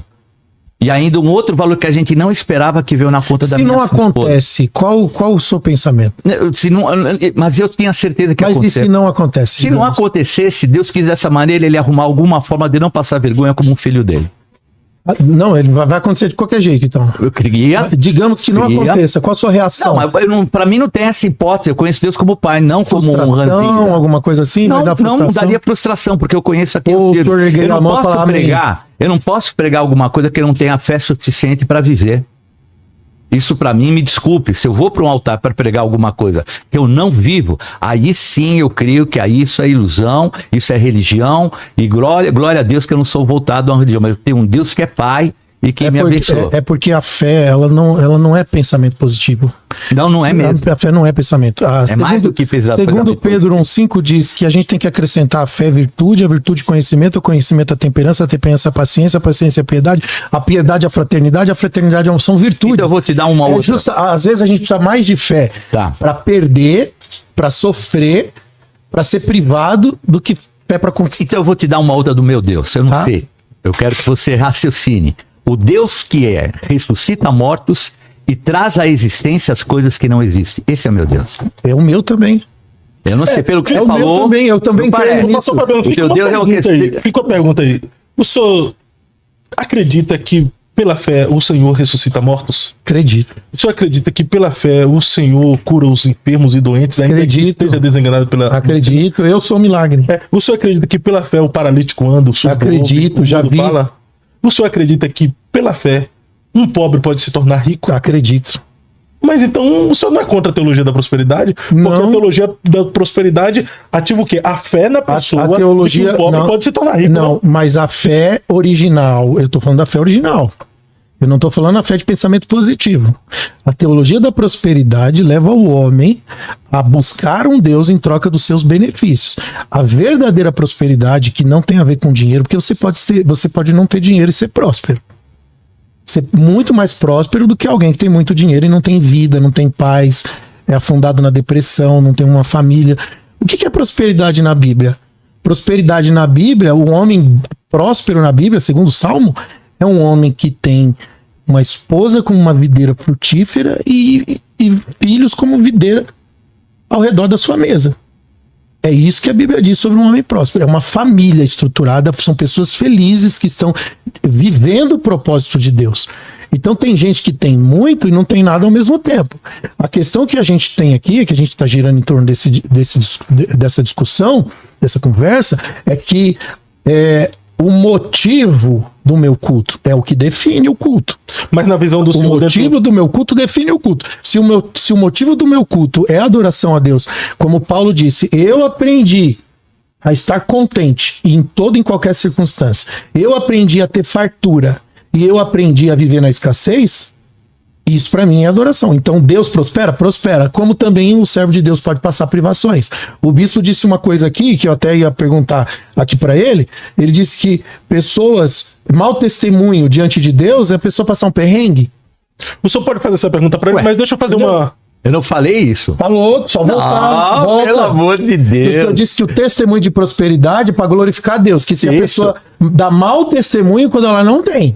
Não, eu não falei isso. É Você, só tá bom, voltar, então só depois voltar. você vai analisar e avaliar. Eu ainda, inclusive, eu falei, essa seria até uma fase minha que eu não teria condições de ir. Porque realmente não estou na melhor condição financeira minha. Mas eu cria que Deus ia me abençoar e me abençoou. Eu profetizei e se cumpriu. Mas não é antagônico contra aquilo que o senhor acredita e prega? Não. Que o senhor serve a um Deus e ele te dá tudo mediante a sua festa. Até o senhor usou aquela expressão, eu fiz o voto e não tinha como Deus não fazer o que eu queria. Porque eu sei, então, ele me tem como filho. Eu não estou em uma fase financeira. Deus agora... Não, eu não estou numa fase financeira a ponto de viajar para os Estados Unidos. Você sabe que tem que entender que é passagem, é compra, eu tenho 3 netos que moram lá. Você imagina o que é você sair com eles, com o dinheiro do Brasil. Então é essa a condição. Agora, eu nunca passei perrengue minha vida inteira. Nunca passei uma necessidade. Então o senhor... Passei momentos difíceis, nunca uma necessidade. Então o senhor segue a risca aquela passagem, né? Eu fui moço, hoje sou velho, não vi um justo desamparado, minha sua descendência mendigar um pão. E quem tá mendigando pão e é fiel a Deus? E aí? Então, não, às vezes tem propósito também até nessas pessoas, porque alguma coisa pode ser que esteja acontecendo que Deus queira tratar. Eu vou dar um exemplo. Ele citou Paulo. Paulo viveu isso, Barnabé não. E o próprio Senhor fala, ele é um vaso escolhido para sofrer. Porque o apóstolo Paulo, ele sabe dele, ele próprio, ele fala dele do orgulho, da jactância dele, da soberba.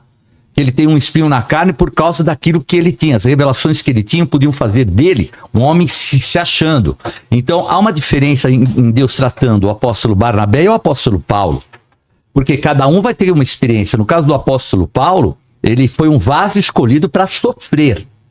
Barnabé não foi. Filho das consolações.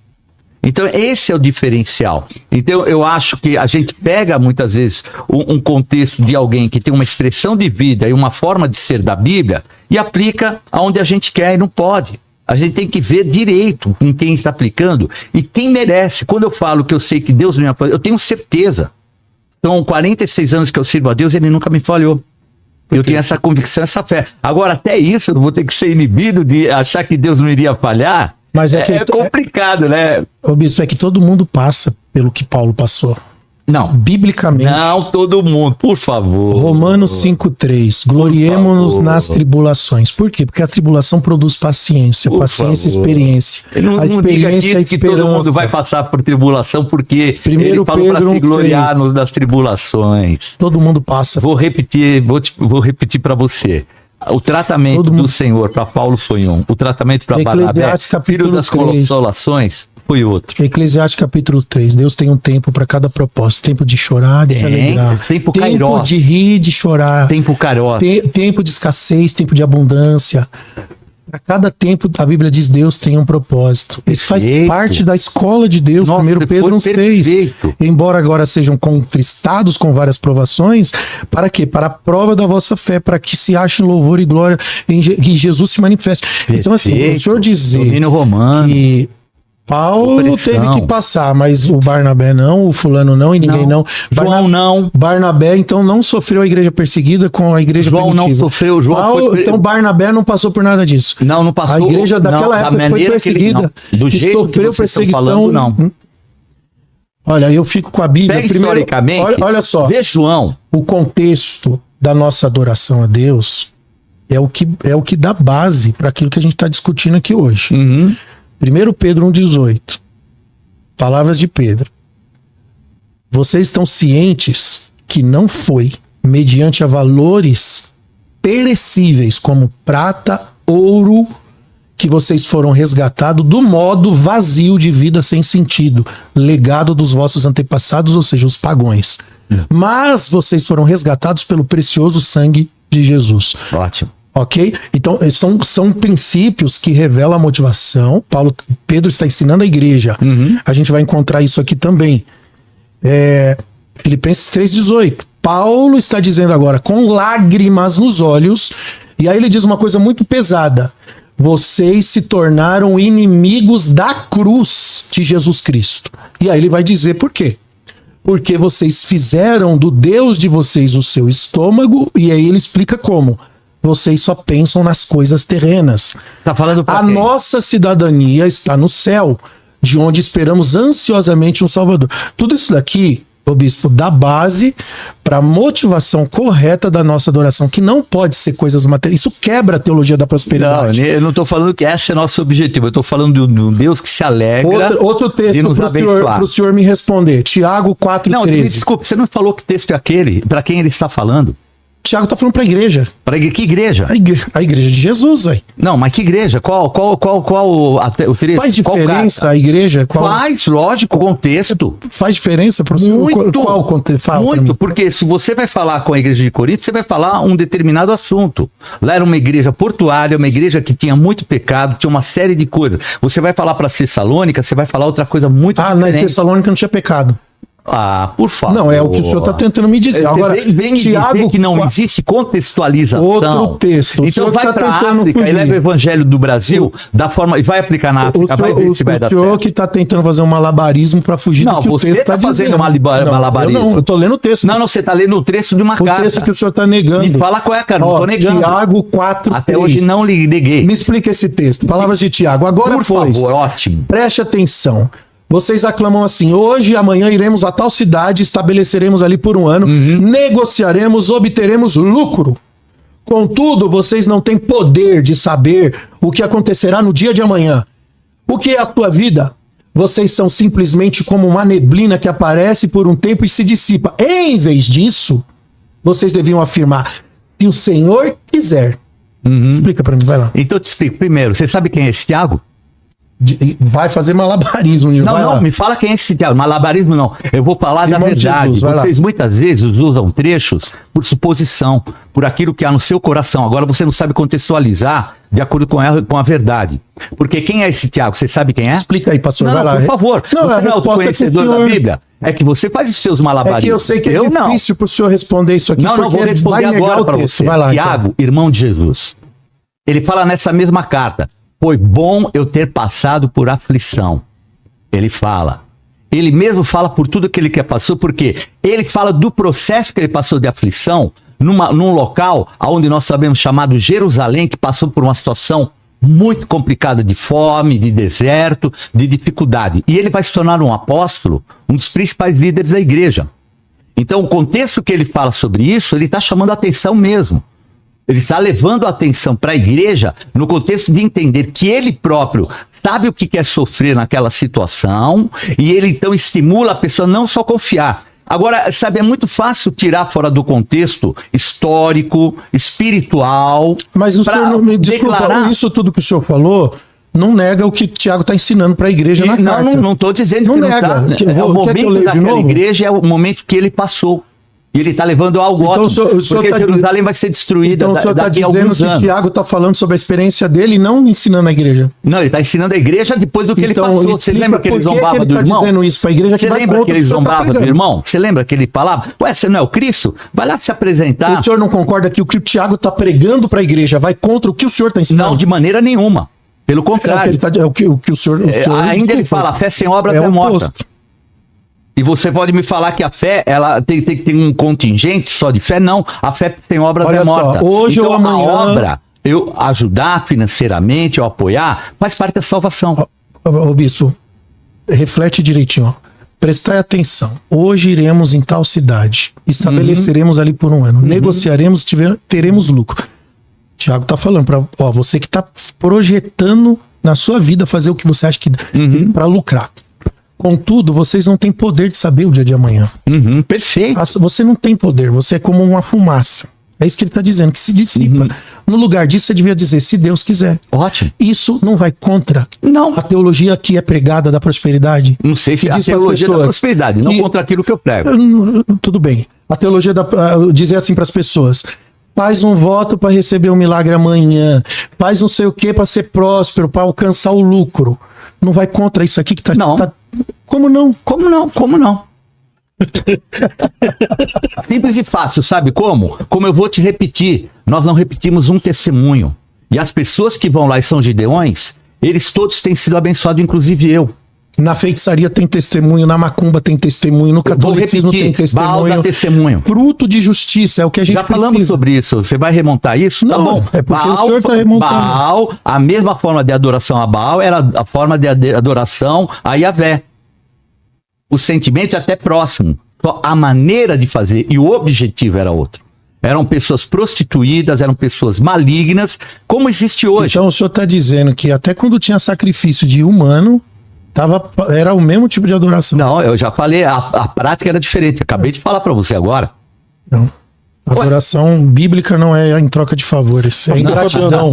Não, é para ser seguir o judeu. O Deus queria ser propício. O Baal poderia ser propício, o Deus não. Mas na hora que fechou os céus para Elias, ficaram sabendo que era o verdadeiro Deus. O bispo, o judeu, ele não presta culto para receber, ele presta culto porque ele já recebeu, ele entende a herança.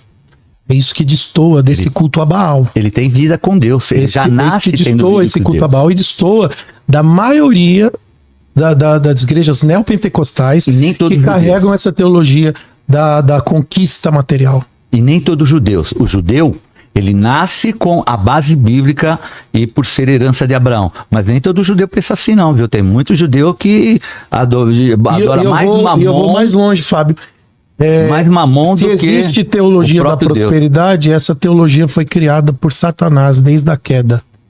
Mas a expressão teologia não é o estudo sobre Deus? É uma definição então, a partir do momento que está dando sobre Deus. A partir do momento que você coloca teologia, estudo sobre Deus e coloca prosperidade, não tem uma perspectiva ali. O Deus da Bíblia, que tudo está aqui, o Deus da Bíblia prospera. Isso está errado? Não está errado. Mas agora, não a motivação, o culto, a adoração e o culto não pode ser na motivação de prosperidade. Mas não é pesado o senhor falar que se existe uma teologia da prosperidade é de Satanás? A teologia, eu vou repetir de forma mais clara, tá? A teologia da prosperidade, baseado nos termos aprendidos pela igreja hoje no Brasil e no mundo, que vem lá da origem, lá do barulho de Kenneth Hagin, a fé em troca de valores. Essa teologia da prosperidade é equivocada. Essa teologia da prosperidade me parece a definição dada por Satanás desde a queda e depois lá no deserto no Novo Testamento. O bispo inclusive citou Satanás oferecendo isso no deserto e só tem ele fazendo isso no Novo Testamento. Você não vê um apóstolo pregando isso, ensinando, faz um culto, Deus vai abençoar a sua casa. Sabe o que você vai ver no Novo Testamento? Os irmãos vendendo tudo, entregando aos pés dos apóstolos e ninguém dando testemunho de conquista nenhuma. Se tiver, me mostre. O momento que eles viviam, o lugar que eles viviam. Pastor Fabiano, em alguns momentos aqui eu tô tendo algumas falas aqui que eu concordo na maioria das vezes, mas algumas coisas fica difícil de se encaixar aqui. Não, eu vou fazer a pergunta que a gente melhora para discussão aqui. O senhor falou que o senhor não vê a prosperidade como riqueza. Concordo, a prosperidade não é riqueza. Mas é fato que uma pessoa próspera não tem falta. Principalmente aquilo que supra suas necessidades. Perfeito. Está escrito, e o Deus de paz suprirá em glória todas as vossas necessidades. Vamos falar a respeito de uma família fiel a Deus. Uma família fiel a Deus mora em uma casa simples. O aluguel atrasou, mas é fiel a Deus. Serve ao Senhor com inteireza de coração. Mas aí tá passando por um momento difícil. Tá devendo o aluguel, tá endividado. É errado esse pessoal sair de casa e falar assim, eu vou no culto hoje e eu vou fazer um voto com Deus para ele me abençoar e mudar a minha sina. Ele vai no culto apenas nesse propósito. Eu vou hoje, ele está colocando a fé em prática, igual aquela mulher. Se tão somente eu tocar, eu serei curada. Então essa família, eu vou lá hoje, eu tô devendo aluguel, a única coisa que eu tenho aqui é R$10, eu vou hoje, eu vou usar a minha fé, vou dar esses R$10, porque Deus vai receber a minha oferta de sacrifício e vai mudar a minha história, vai mudar a minha vida. O senhor acredita que Deus não vai ouvir o apelo desse crente fiel que está passando por privações e vai fazer um voto com Deus para que Deus mude a sua vida? Veja bem, Deus é um pai. Vamos voltar para a questão de Deus como pai. Pai que conhece os filhos na sua imaturidade. Então eu acredito que na ignorância das pessoas existam isso, mas isso aí destoa totalmente do que... Mas fazer isso seria uma ignorância? Seria uma ignorância. Ou seria alguém que seria uma ignorância. Fé a tal ponto de que Deus pode... E uma boa motivação no coração, muitas vezes, da maioria das vezes a pessoa está bem motivada no seu coração, necessitada e realmente buscando a Deus no seu sofrimento. Não tem nada de errado. Mas está errado. E a pessoa só vai aprender se ela tiver ensino. Para isso, os mestres, a palavra tem que ser pregada na igreja, para que as pessoas cheguem até o conhecimento.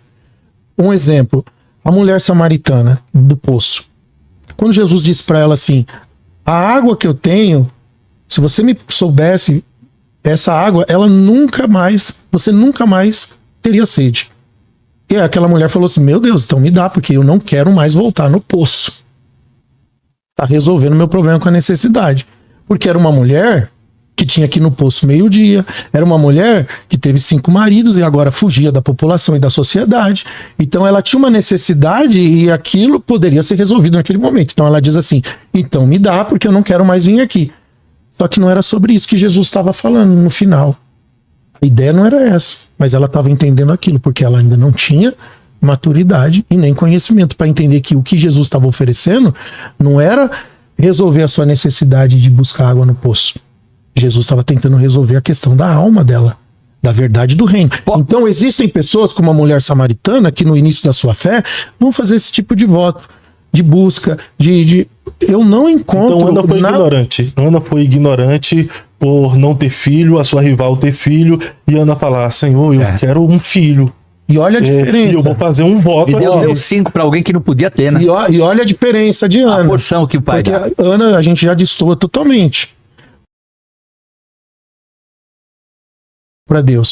Pediu e não recebeu, pediu mal. Pediu mal a quê? Pediu para gastar no próprio deleite. Ana pede um filho para ela ou ela pede um filho para Deus? Porque se o Senhor me der filho... Ela faz um voto de entrega. Se o Senhor me der filho, ele será seu. O filho não cresceu com ela, o filho cresceu no templo. O filho foi entregue.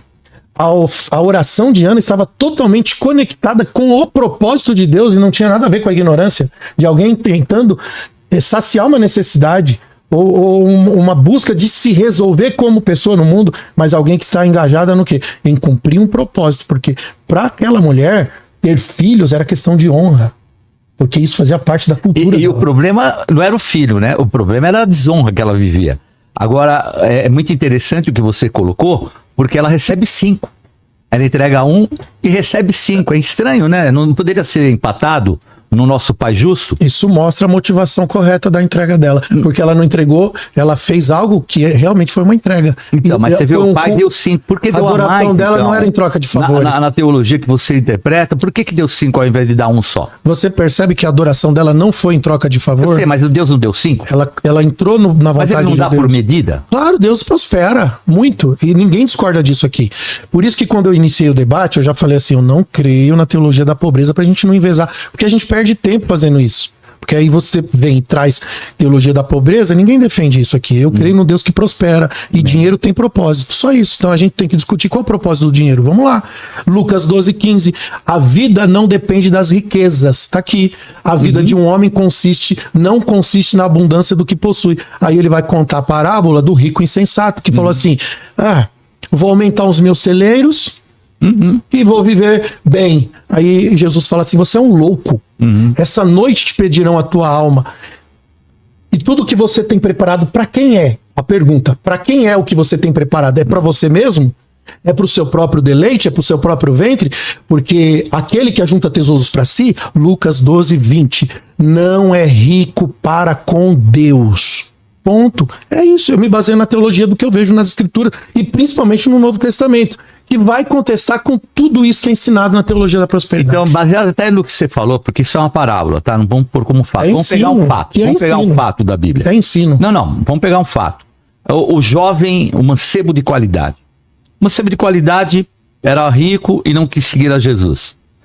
Depois a gente vê que ocupa o lugar dele alguém chamado Zaqueu, que era alguém ímpio, rico, só que fazia tudo de errado. E verdadeiramente se converteu. Você acredita mesmo que depois disso ele foi viver miséria? Ou viver uma pobreza? Ou viver uma limitação? Depois ele ter entregue tudo isso e se dispor a fazer o que ele fizesse? Qual é a tua ideia a respeito do que ele iria viver? Eu não tenho nenhum conceito sobre o que ele vai viver em relação à vida material dele, porque a vida de qualquer um de nós, novamente eu vou citar, nós não estamos para ser aprovado por aquilo que temos ou por aquilo que testemunhamos de bens materiais. A nossa aprovação está na transformação do nosso coração, na virtude revelada, a fé que acrescenta virtude, conhecimento, paciência, enfim. Isso é que é prosperidade de fato na vida do cristão. Entende? Então tem pessoas que têm prosperidade, entenderam o caminho, e glória a Deus, que Deus levante homens prósperos, é o que eu quero mesmo. Tá, então, só que entendo o valor. Sabe qual é a minha filosofia? A minha preocupação. Ela é bonita, mas a não, prática é outra. bíblica, mas não, é filosofia bíblica, mas ela é filosofia. Porque é bíblica. Então eu vou te dar uma outra filosofia, que ela é muito mais importante. Não há quem tenha deixado pai, mãe, terrenos por amor de mim, glória a Deus, que não receba na vida 100 vezes mais. Sim, sim. Então vai contra até aquilo que você está falando. Não vai contra. Não vai, da maneira que você está falando. Não vai porque eu não defendo pobreza. Não, então, mas não, você depende... Eu defendo a motivação correta. Restrita que Deus te dá se você não for como Ele espera que você seja. Não, motivação correta. Não, sabe qual que é a motivação Deus correta? Não leva em tempo com a motivação correta é eu estar feliz e contente, independente do que eu tenho. Não, isso sem dúvida. Essa é a motivação. Então é a motivação de quem tem maturidade, não tenho dúvida. Então, e é a obrigação do apóstolo, do mestre, do profeta, do evangelista levar isso para a igreja. No início, numa caminhada, pode até a pessoa não ter essa visão e Deus vai abençoar, não tenho dúvida, porque de Deus só pode vir bens. E depois ela alcançar uma maturidade para ter entendido tudo o processo que aconteceu com ela, para ela se tornar, sim, aquilo que Deus quer. Pena que muitas pessoas ficam muito tempo na ignorância, porque infelizmente estão presas em algumas igrejas que não ensinam maturidade. Fala para mim a verdade, você leu o livro do Kenneth Reagan? Pastor, eu não preciso nem ler. Então, todo o livro fala dele. Que é Satanás, ele fala a teologia que a teologia dela não, você nem leu, você citou o Kenneth Reagan sem ter lido o livro e falado sobre um autor que é um servo de Deus. Eu já li muitas da coisas. realidade, não. Você nem leu o livro. Não, já li muitas coisas. Estabelecer um julgamento sobre uma pessoa e falar que é de Satanás sem ter lido verdadeiramente visto o conceito dele e a aplicabilidade dele. Mas é o senhor que está falando. Nos Estados Unidos. Não, você que estava falando. Quem falou aqui logo no começo, você falou. Kenneth Reagan, a teologia deles é do diabo. Como não, você nem leu? Eu falei que... Vê o que nós muitas vezes avaliamos, julgando as coisas, porque aprendemos de outros. Tá na hora, desculpe, porque é um pastor, veneno na igreja, busca pastor. Tudo que você for falar de alguém, não menciona, dizem, falam, tem igreja. Não, menciona, quando você vier, tem que trazer menciona fonte. E traz. Porque sobre uma discussão sobre isso, porque eu vi uma pessoa sempre insinuando por causa daquilo que a gente fazia, até a hora que a pessoa falou a sua igreja. Eu falei, então tá bom. Só que ele não conhece a minha igreja. Ele conhece um programa de rádio e de TV onde a gente dá os testemunhos e chama para serem gideões para custear 14 rádios. Mas aquela pessoa foi trazer um julgo sobre a minha igreja que ele não deveria ter trazido, porque nós temos muito fruto. Qual o fruto dele? Então, pelo fruto os conhecereis. Então nós temos que tomar muito cuidado com aquilo que a gente ouve dos outros e não fazer a nossa teologia baseada no que os outros falam.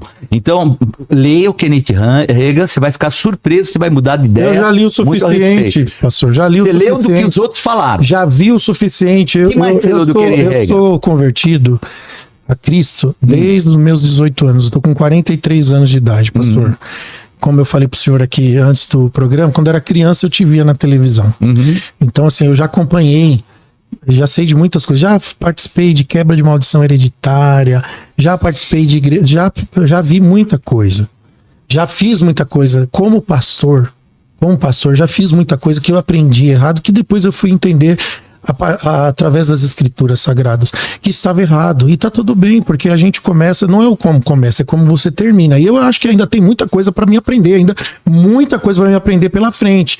Só que eu não tenho como concordar com Kenneth Reagan. Para mim, ele é um dos maiores hereges. Você leu alguma coisa dele? Já, o que você leu? Suficiente. Não me fala o quê? Teologia da prosperidade. Não. Até para livro, coisa dele.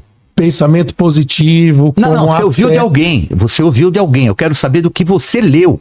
Você está trabalhando, você está tratando algo, falando de uma pessoa por informação que você recebeu, você nem analisou, pastor. que pra mim é uma desgraça na igreja hoje. Então, porque você ouviu de ensina alguém que pessoas- religiosamente Não, passou não. o mesmo julgamento sem conhecer Eu tô a falando fundo do que tá o que a acontecendo pessoa hoje. fala O que verdadeiramente. está acontecendo hoje, pessoas sem maturidades na igreja, Você sem fala. conhecimento bíblico, Você diz. porque vai para a igreja ouvir uma pregação que não é bíblica, Você diz. que é uma ex-exegese. Você tem visto Que as essas pessoas- pregações? Tenho, poxa, cresci na igreja, pastor, de novo. A igreja Nasci que na você foi igreja. era assim? A maioria delas com que Não, eu pera fui um é pouquinho. assim. Vocês sempre generalizam. A maioria, Não tô generalizando, eu tô falando a da maioria igreja não é que todo mundo. A igreja que você ia pregava dessa A maneira? maioria não é todo mundo. Eu já passei. Não. A igreja que você ia, que Deixa eu te recebeu, falar o que é ela heresia. pregava dessa maneira? Deixa eu falar para o senhor o que é heresia. O que é heresia? Heresia é um homem subir no púlpito e ele começar uma mensagem onde ele usa uma história bíblica e o tempo todo ele vai fazer analogias com a necessidade física das pessoas e no final, sabe o que acontece? O resultado para a pessoa alcançar a bênção que ela precisa é um voto. É o dinheiro na conta da igreja Tá, para onde ela você viu chegar isso? onde ela tem que chegar. Você assistiu um culto onde você viu isso? Ou você ouviu de alguém? Muitas vezes. por Muitas favor. vezes. Não vou nem- Muitas vezes. Não Pastor, quero nem mais me delongar, né? Você me desculpa. Pastor Fabiano Faia, o que você gostaria de ter falado nesse debate e não falou? 3 minutos. Vamos lá. Bom, eu vou deixar aqui alguns homens de Deus que viveram privações, sofrimentos. João Batista se vestia de pele de camelo, gafanhotos, mel silvestre. Era um homem separado por Deus e não viveu uma vida luxuosa de riquezas, mas era um homem próspero diante de Deus, porque cumpriu o seu Porque não propósito. Porque cumpriu o seu Ele propósito. era filho de sacerdote. Ele quis fazer a vontade Levitas. de Deus, essa é a diferença. Jeremias, perseguido, preso, Jeremias ele comia um pão por dia que era dado para ele. Um pão por dia. Está lá em Jeremias 37, 21. Viveu privações. Pastor Fabiano, Eliseu desculpa, mas para ser um homem de Deus mesmo tem que viver. a não vida toda em tem, privações, não dificuldades. tem que viver privações. Eu estou dizendo que viver privações faz parte da vida do cristão. Aprendi a ter de tudo, Paulo diz, e aprendi a não ter nada. Entende? A teologia da prosperidade é aquela que vai dizer assim para você: tem alguma coisa errada na sua vida porque você está vivendo a privação e tem que mudar, porque o Deus que nós servimos é um Deus de prosperidade. E se você não tem prosperidade agora nesse momento, é porque você está pecando, você está errando. Eu diria E aí que se anula- você não for suprido de todas as suas necessidades, alguma coisa você não está fazendo certo. Então, aí nega os É textos, diferente. aí nega os textos que dizem É bem diferente. que você precisa às vezes passar por privações para aperfeiçoamento da sua fé, da paciência, enfim. E aí acaba negando outros meios que são meios doutrinários de ensino e discipulado de Deus o homem, às vezes é através da necessidade e da dor. Mas tem muitos homens de Deus. Posso já nós foi estamos no debate suficiente mesmo? para entender. Você sabe onde Jeremias passou os seus últimos dias? Babilônia. Não. Ele foi para o Egito. Ele não viveu aquilo que ele profetizou, que falaram contra ele, porque ele estava profetizando no nome do Senhor. E tudo que ele passou, ele vai ficar lá junto com o faraó do Egito e vai receber o melhor que ele podia de tudo aquilo que ele perdeu e foi roubado por causa de pessoas que não criam nele como homem de Deus. Tudo que ele semeou, ele colheu depois. Ele semeou inclusive um terreno. Ele semeou um terreno, ele comprou um terreno do tio dele e no final ele vai para o Egito desfrutar do bom, enquanto que os outros foram para a Babilônia. Ele foi pro Egito desfrutar do bom, mas qual fonte? Não, é fonte histórica. Eu posso mas trazer, dá depois um eu te livro, passo. não dá um Não, livro eu pra te passo, pra depois passar qual pro pessoal. historiador te fala. Porque eu acho que até particularmente o nunca... próprio Flávio José. Dá uma olhadinha, ou é Flávio José, Ele foi pro eu não Egito lembro. desfrutar É? do terreno. Não, ele foi para lá. E Jesus ele tinha casa na semeou praia. e depois Não, ele isso não ele foi. tinha. Jesus tinha Ele casa não na vai. Ele tinha. Não, pastor, historicamente, Casa tô na falando praia, Jesus sério, não tô tinha. brincando. Tinha a casa Ele dos vai irmãos, é. pro Egito, enquanto que os outros vão desfrutar daquilo que é o cativeiro. Depois eu te mando, eu vou ver qual é o Interessante. historiador, mas eu acho que é o próprio Flávio José. Ó, o Eliseu que vai para os discípulos dos profetas que viveram um momento de pobreza, o profeta estava lá, o menino morreu. E Eles anos e meio de seca. Então, mas passou, são circunstâncias. São circunstâncias. O profeta Elias.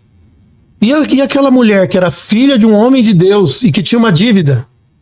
Deus não resolveu o problema dela? Mas ela passou por situações difíceis. Mas Deus resolveu ou não resolveu? Pronto. Então todo cristão pode passar por situações. Nunca viu justo mendigar o pão. Então isso não é a palavra de Deus. Então não significa que o cristão ele vai ser privado de adversidades. Mas ele não vai mendigar o pão. A teologia da prosperidade vai dizer para as pessoas que se ela está vivendo uma circunstância difícil, ela está com a vida errada.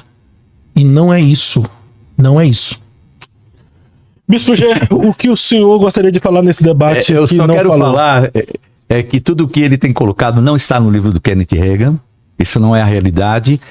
Eu consigo entender o Kenneth Hagin na cultura dele, ele sendo um homem americano e vivendo a condição do americano. Não vejo nada de abominação naquilo que ele fala. E também ele não fala sobre troca. Então eu acho assim, nós temos uma teologia que existe por aí, que é contra a prosperidade, que ela vai passando informação de um para o outro, quem conta um ponto, como eu conto, aumenta um ponto.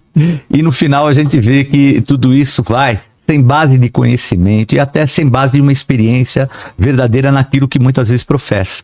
Então eu acho que a pessoa deve avaliar antes dela chegar e falar, ela deve buscar saber a fundo e não julgar por aquilo que ela vê, mas por aquilo que realmente ela sonda, interpreta e vê que é aquela realidade. Perfeito. Pastor Fabiano Faia, nesse debate com o Bispo G, houve algum momento que ele te convenceu a ser a favor da teologia da prosperidade? Nenhum momento. Nenhum momento. É uma pena. Faltou aqui ainda dizer para os irmãos, a igreja da Macedônia, em meio a muita tribulação profunda, pobreza, mas eles transbordavam em generosidade, ou seja, uma igreja que tinha pobreza, está no texto, pobreza, profunda pobreza, mas eles eram generosos com o pouco que tinham, no meio da pobreza que tinha. Então a minha pergunta é, a pobreza deles era falta de fé? Estava alguma coisa errada com a fé deles? Porque eles tinham para entregar na pobreza deles. Até algum lugar veio, não caiu do céu, caiu. A igreja de Esmirna... Caiu do céu ou Deus abençoa? A igreja de Esmirna, lá de Apocalipse, a única igreja que não sofre uma crítica, mas só elogio, é a igreja que era pobre. Conheço a tua pobreza, Deus disse para ela assim, mas tu és rica. Então, não sou defensor da teologia da pobreza, mas não é prosperidade que testifica, que sinaliza a bênção de Deus na vida do servo de Deus. Bispo G, em algum momento desse debate, o pastor Fabiano Faia lhe convenceu a ser contra a teologia da prosperidade? Não, de maneira nenhuma. Da teologia da prosperidade que ele fala contra, até eu sou. Mas ela não existe dessa forma. Isso é realmente, infelizmente, no meio evangélico é disseminado, muitas vezes sem conhecer, só para criticar pessoas que têm fruto. Então a gente vê isso, muitos líderes que não têm o sucesso que poderiam ter. É mais fácil atirar uma pedra e criticar quem tem sucesso, porque eu discordo de muitas formas de pregação de outras igrejas, do uso que é feito até dos meios de comunicação, mas eu nunca vou expor essas igrejas porque no final eu vejo o fruto delas. Então é pelo fruto que os conhecereis. Então eu acho que ao invés de a gente ficar discutindo ou não a prosperidade, eu acho que o melhor é mostrar o fruto. De tudo que foi falado no debate aqui, pastor Fabiano Faia, se você tivesse que transmitir uma mensagem ao mundo, seja o mundo cristão ou seja o mundo de forma generalizada, naquela câmera ali, o mundo está de olho em você, esperando uma mensagem que saia dos seus lábios. Qual seria essa mensagem? Bom, o recado que eu tenho para vocês aí é que vocês procurem conhecer a palavra de Deus. Não ouça ninguém, nenhum pregador. Não me ouça. Ouça a Bíblia. Aí você vai saber se o que eu tô falando ou se o fulano XB tá falando tá correto. Eu acho que o que falta no nosso meio, no cristianismo, é as pessoas se apaixonarem pela verdade bíblica, pelas escrituras. Ir na igreja ou buscar um lugar para você congregar não pode ser mais fonte da sua necessidade. A gente ouve pessoas que dizem assim, eu preciso voltar para a igreja. Por quê? Porque minha vida tá ruim. Se eu voltar para a igreja, minha vida vai ficar boa.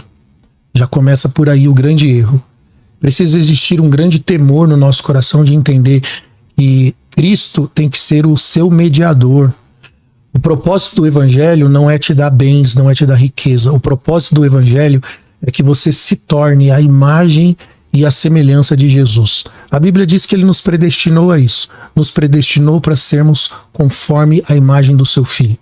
Então, tudo que você vai ler nas escrituras vai convergir para uma transformação de coração, de caráter, de uma mudança de natureza. É isso que o evangelho promove para você. E não encher o seu prato, e não encher a sua despensa, embora tudo isso faz parte, porque o Pai sabe do que você precisa, mas esse não é o motivo e nem a intenção correta do seu culto. Porque se o seu culto for motivado e intencionado a receber tais coisas, você vai cair nas mãos dos falsos profetas, líderes que se pastoreiam a si mesmos, que degolam a lã da ovelha, que vão usar da sua ganância, vão usar da sua fraqueza, vão usar da sua dor, do seu sofrimento, para se aproveitar da sua fé, a sua fé imatura. Então procure uma igreja que pregue o evangelho, que sirva a Cristo de verdade, para que você se torne sim próspero, mas com maturidade, entendendo o lugar da sua prosperidade, para que você seja servo de Cristo com as riquezas, ou seja, que você faça justiça, que você seja generoso em toda e qualquer situação. Esse é o propósito do dinheiro. Deus não quer que você seja pobre, Ele quer que você seja um filho maduro que está pronto para assumir o lugar de herança. Perfeito, Bispo G, mesma pergunta, se tivesse que transmitir uma mensagem ao mundo. Nessa câmera aqui, o mundo está de olho no Senhor, esperando uma mensagem que sai dos seus lábios. Eu vou falar a mensagem do próprio Jesus, né? Eu já falei um pouquinho sobre ela, mas eu quero depois até confirmar aquilo que ele fala, né? Que é que se nós que não sabemos dar as dádivas que poderíamos dar aos nossos filhos, se um filho pedir um pão, ele não vai dar pedra. Se um filho pedir um peixe, ele não vai dar peixe. Nós não sabemos dar boas dádivas, quanto mais o nosso Pai Celestial não vos dará todas as coisas. E quando fala todas as coisas, você vai viver todas as coisas? Não, mas dentro daquilo que eu possa pedir, crendo, eu posso receber. A Bíblia me estimula a isso.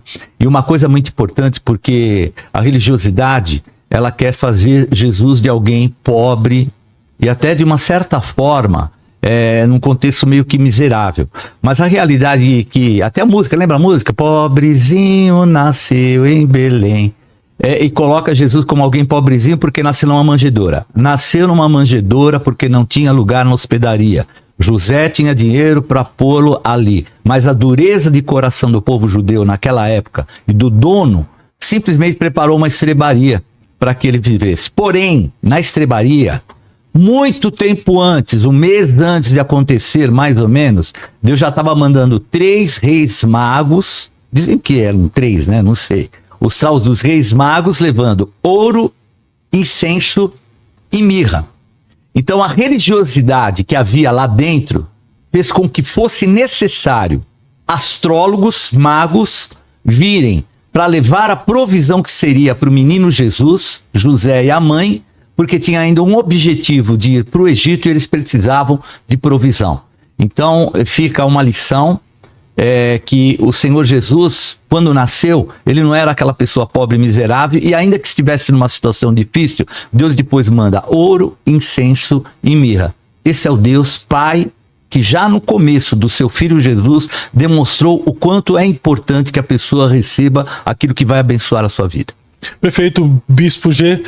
Quais suas redes sociais e qual igreja as pessoas podem lhe encontrar, congregar contigo, já no Instagram, e ser abençoado pela teologia da prosperidade? Amém, ser próspero. Olha, já vou mandar para um lugar bom, hein? Olha, é na Brigadeiro Faria Lima, 1912, dentro do Shopping Call Center. Então, local também ali abençoado que Deus tem nos dado em honra. E eu te espero lá. E o meu no Instagram, @BispoGTNuta oficial. Pastor Fabiano Faia, onde as pessoas podem congregar contigo e ser abençoado por essa palavra que você ministra, não fazendo apologia à teologia da prosperidade. Os irmãos que vão lá, saiba que há uma grande probabilidade de você passar privações, mas Deus vai estar no controle, né? Sabe. Não, sabe, já passei e Deus cuidou. Bom, vocês me encontram na Zona Leste de São Paulo, ali na Penha, na rua Salomão Dana, número 98. A gente está pertinho do metrô Penha. Os cultos lá são de quinta-feira às 20 horas e no domingo tem 2 cultos, às 9 da manhã e às 18 horas. Você me encontra no Instagram, Fabiano Faia _Atalaias, e você me encontra também no Facebook, Fabiano Faia, e no YouTube, principalmente no YouTube, meu canal no YouTube, Fabiano Faia. A gente sempre tem mensagens, pregações são postadas ali todo final de semana. Uma vez por semana uma pregação nova entra no ar. E o canal é Fabiano Faia. Você me encontra pelo nome mesmo ali. Você me encontra, tem mais de 300 pregações lá para abençoar a sua vida. E mais informações também. Quem quiser conversar, me procura no inbox lá do Instagram ou até mesmo do Facebook, tá bom? É isso aí, este foi mais um episódio do Eu Acredito podcast formato debates, teologia da prosperidade é bíblica. Espero que esse conteúdo tenha enriquecido seus conhecimentos e você é que tem a decisão se acredita na teologia da prosperidade, se é bíblica ou não. A escolha é sua. Eu sempre digo aqui que nós precisamos examinar de tudo e reter o que é bom. Nem um dos nossos diferente, está com a total razão. Existe alguém que talvez você se identifica mais com o pensamento dele, entende? Então você pode examinar, conforme Paulo disse, examinar de tudo e retenha o que é bom. Existem coisas que vai agregar no seu conhecimento e você vai descartar. Existem coisas que vai agregar no seu conhecimento e você vai reter. Fala, poxa, eu gostei desse pensamento, gostei dessa visão, é assim que eu quero continuar acreditando. Seja um bereano, né? Vai para as Sagradas Escrituras e faça o análise se tem base bíblica, se tem respaldo bíblico, siga. Se não tem, não siga. Se você chegou em nosso canal e ainda não nos conhecia, você está no Eu Acredito Podcast.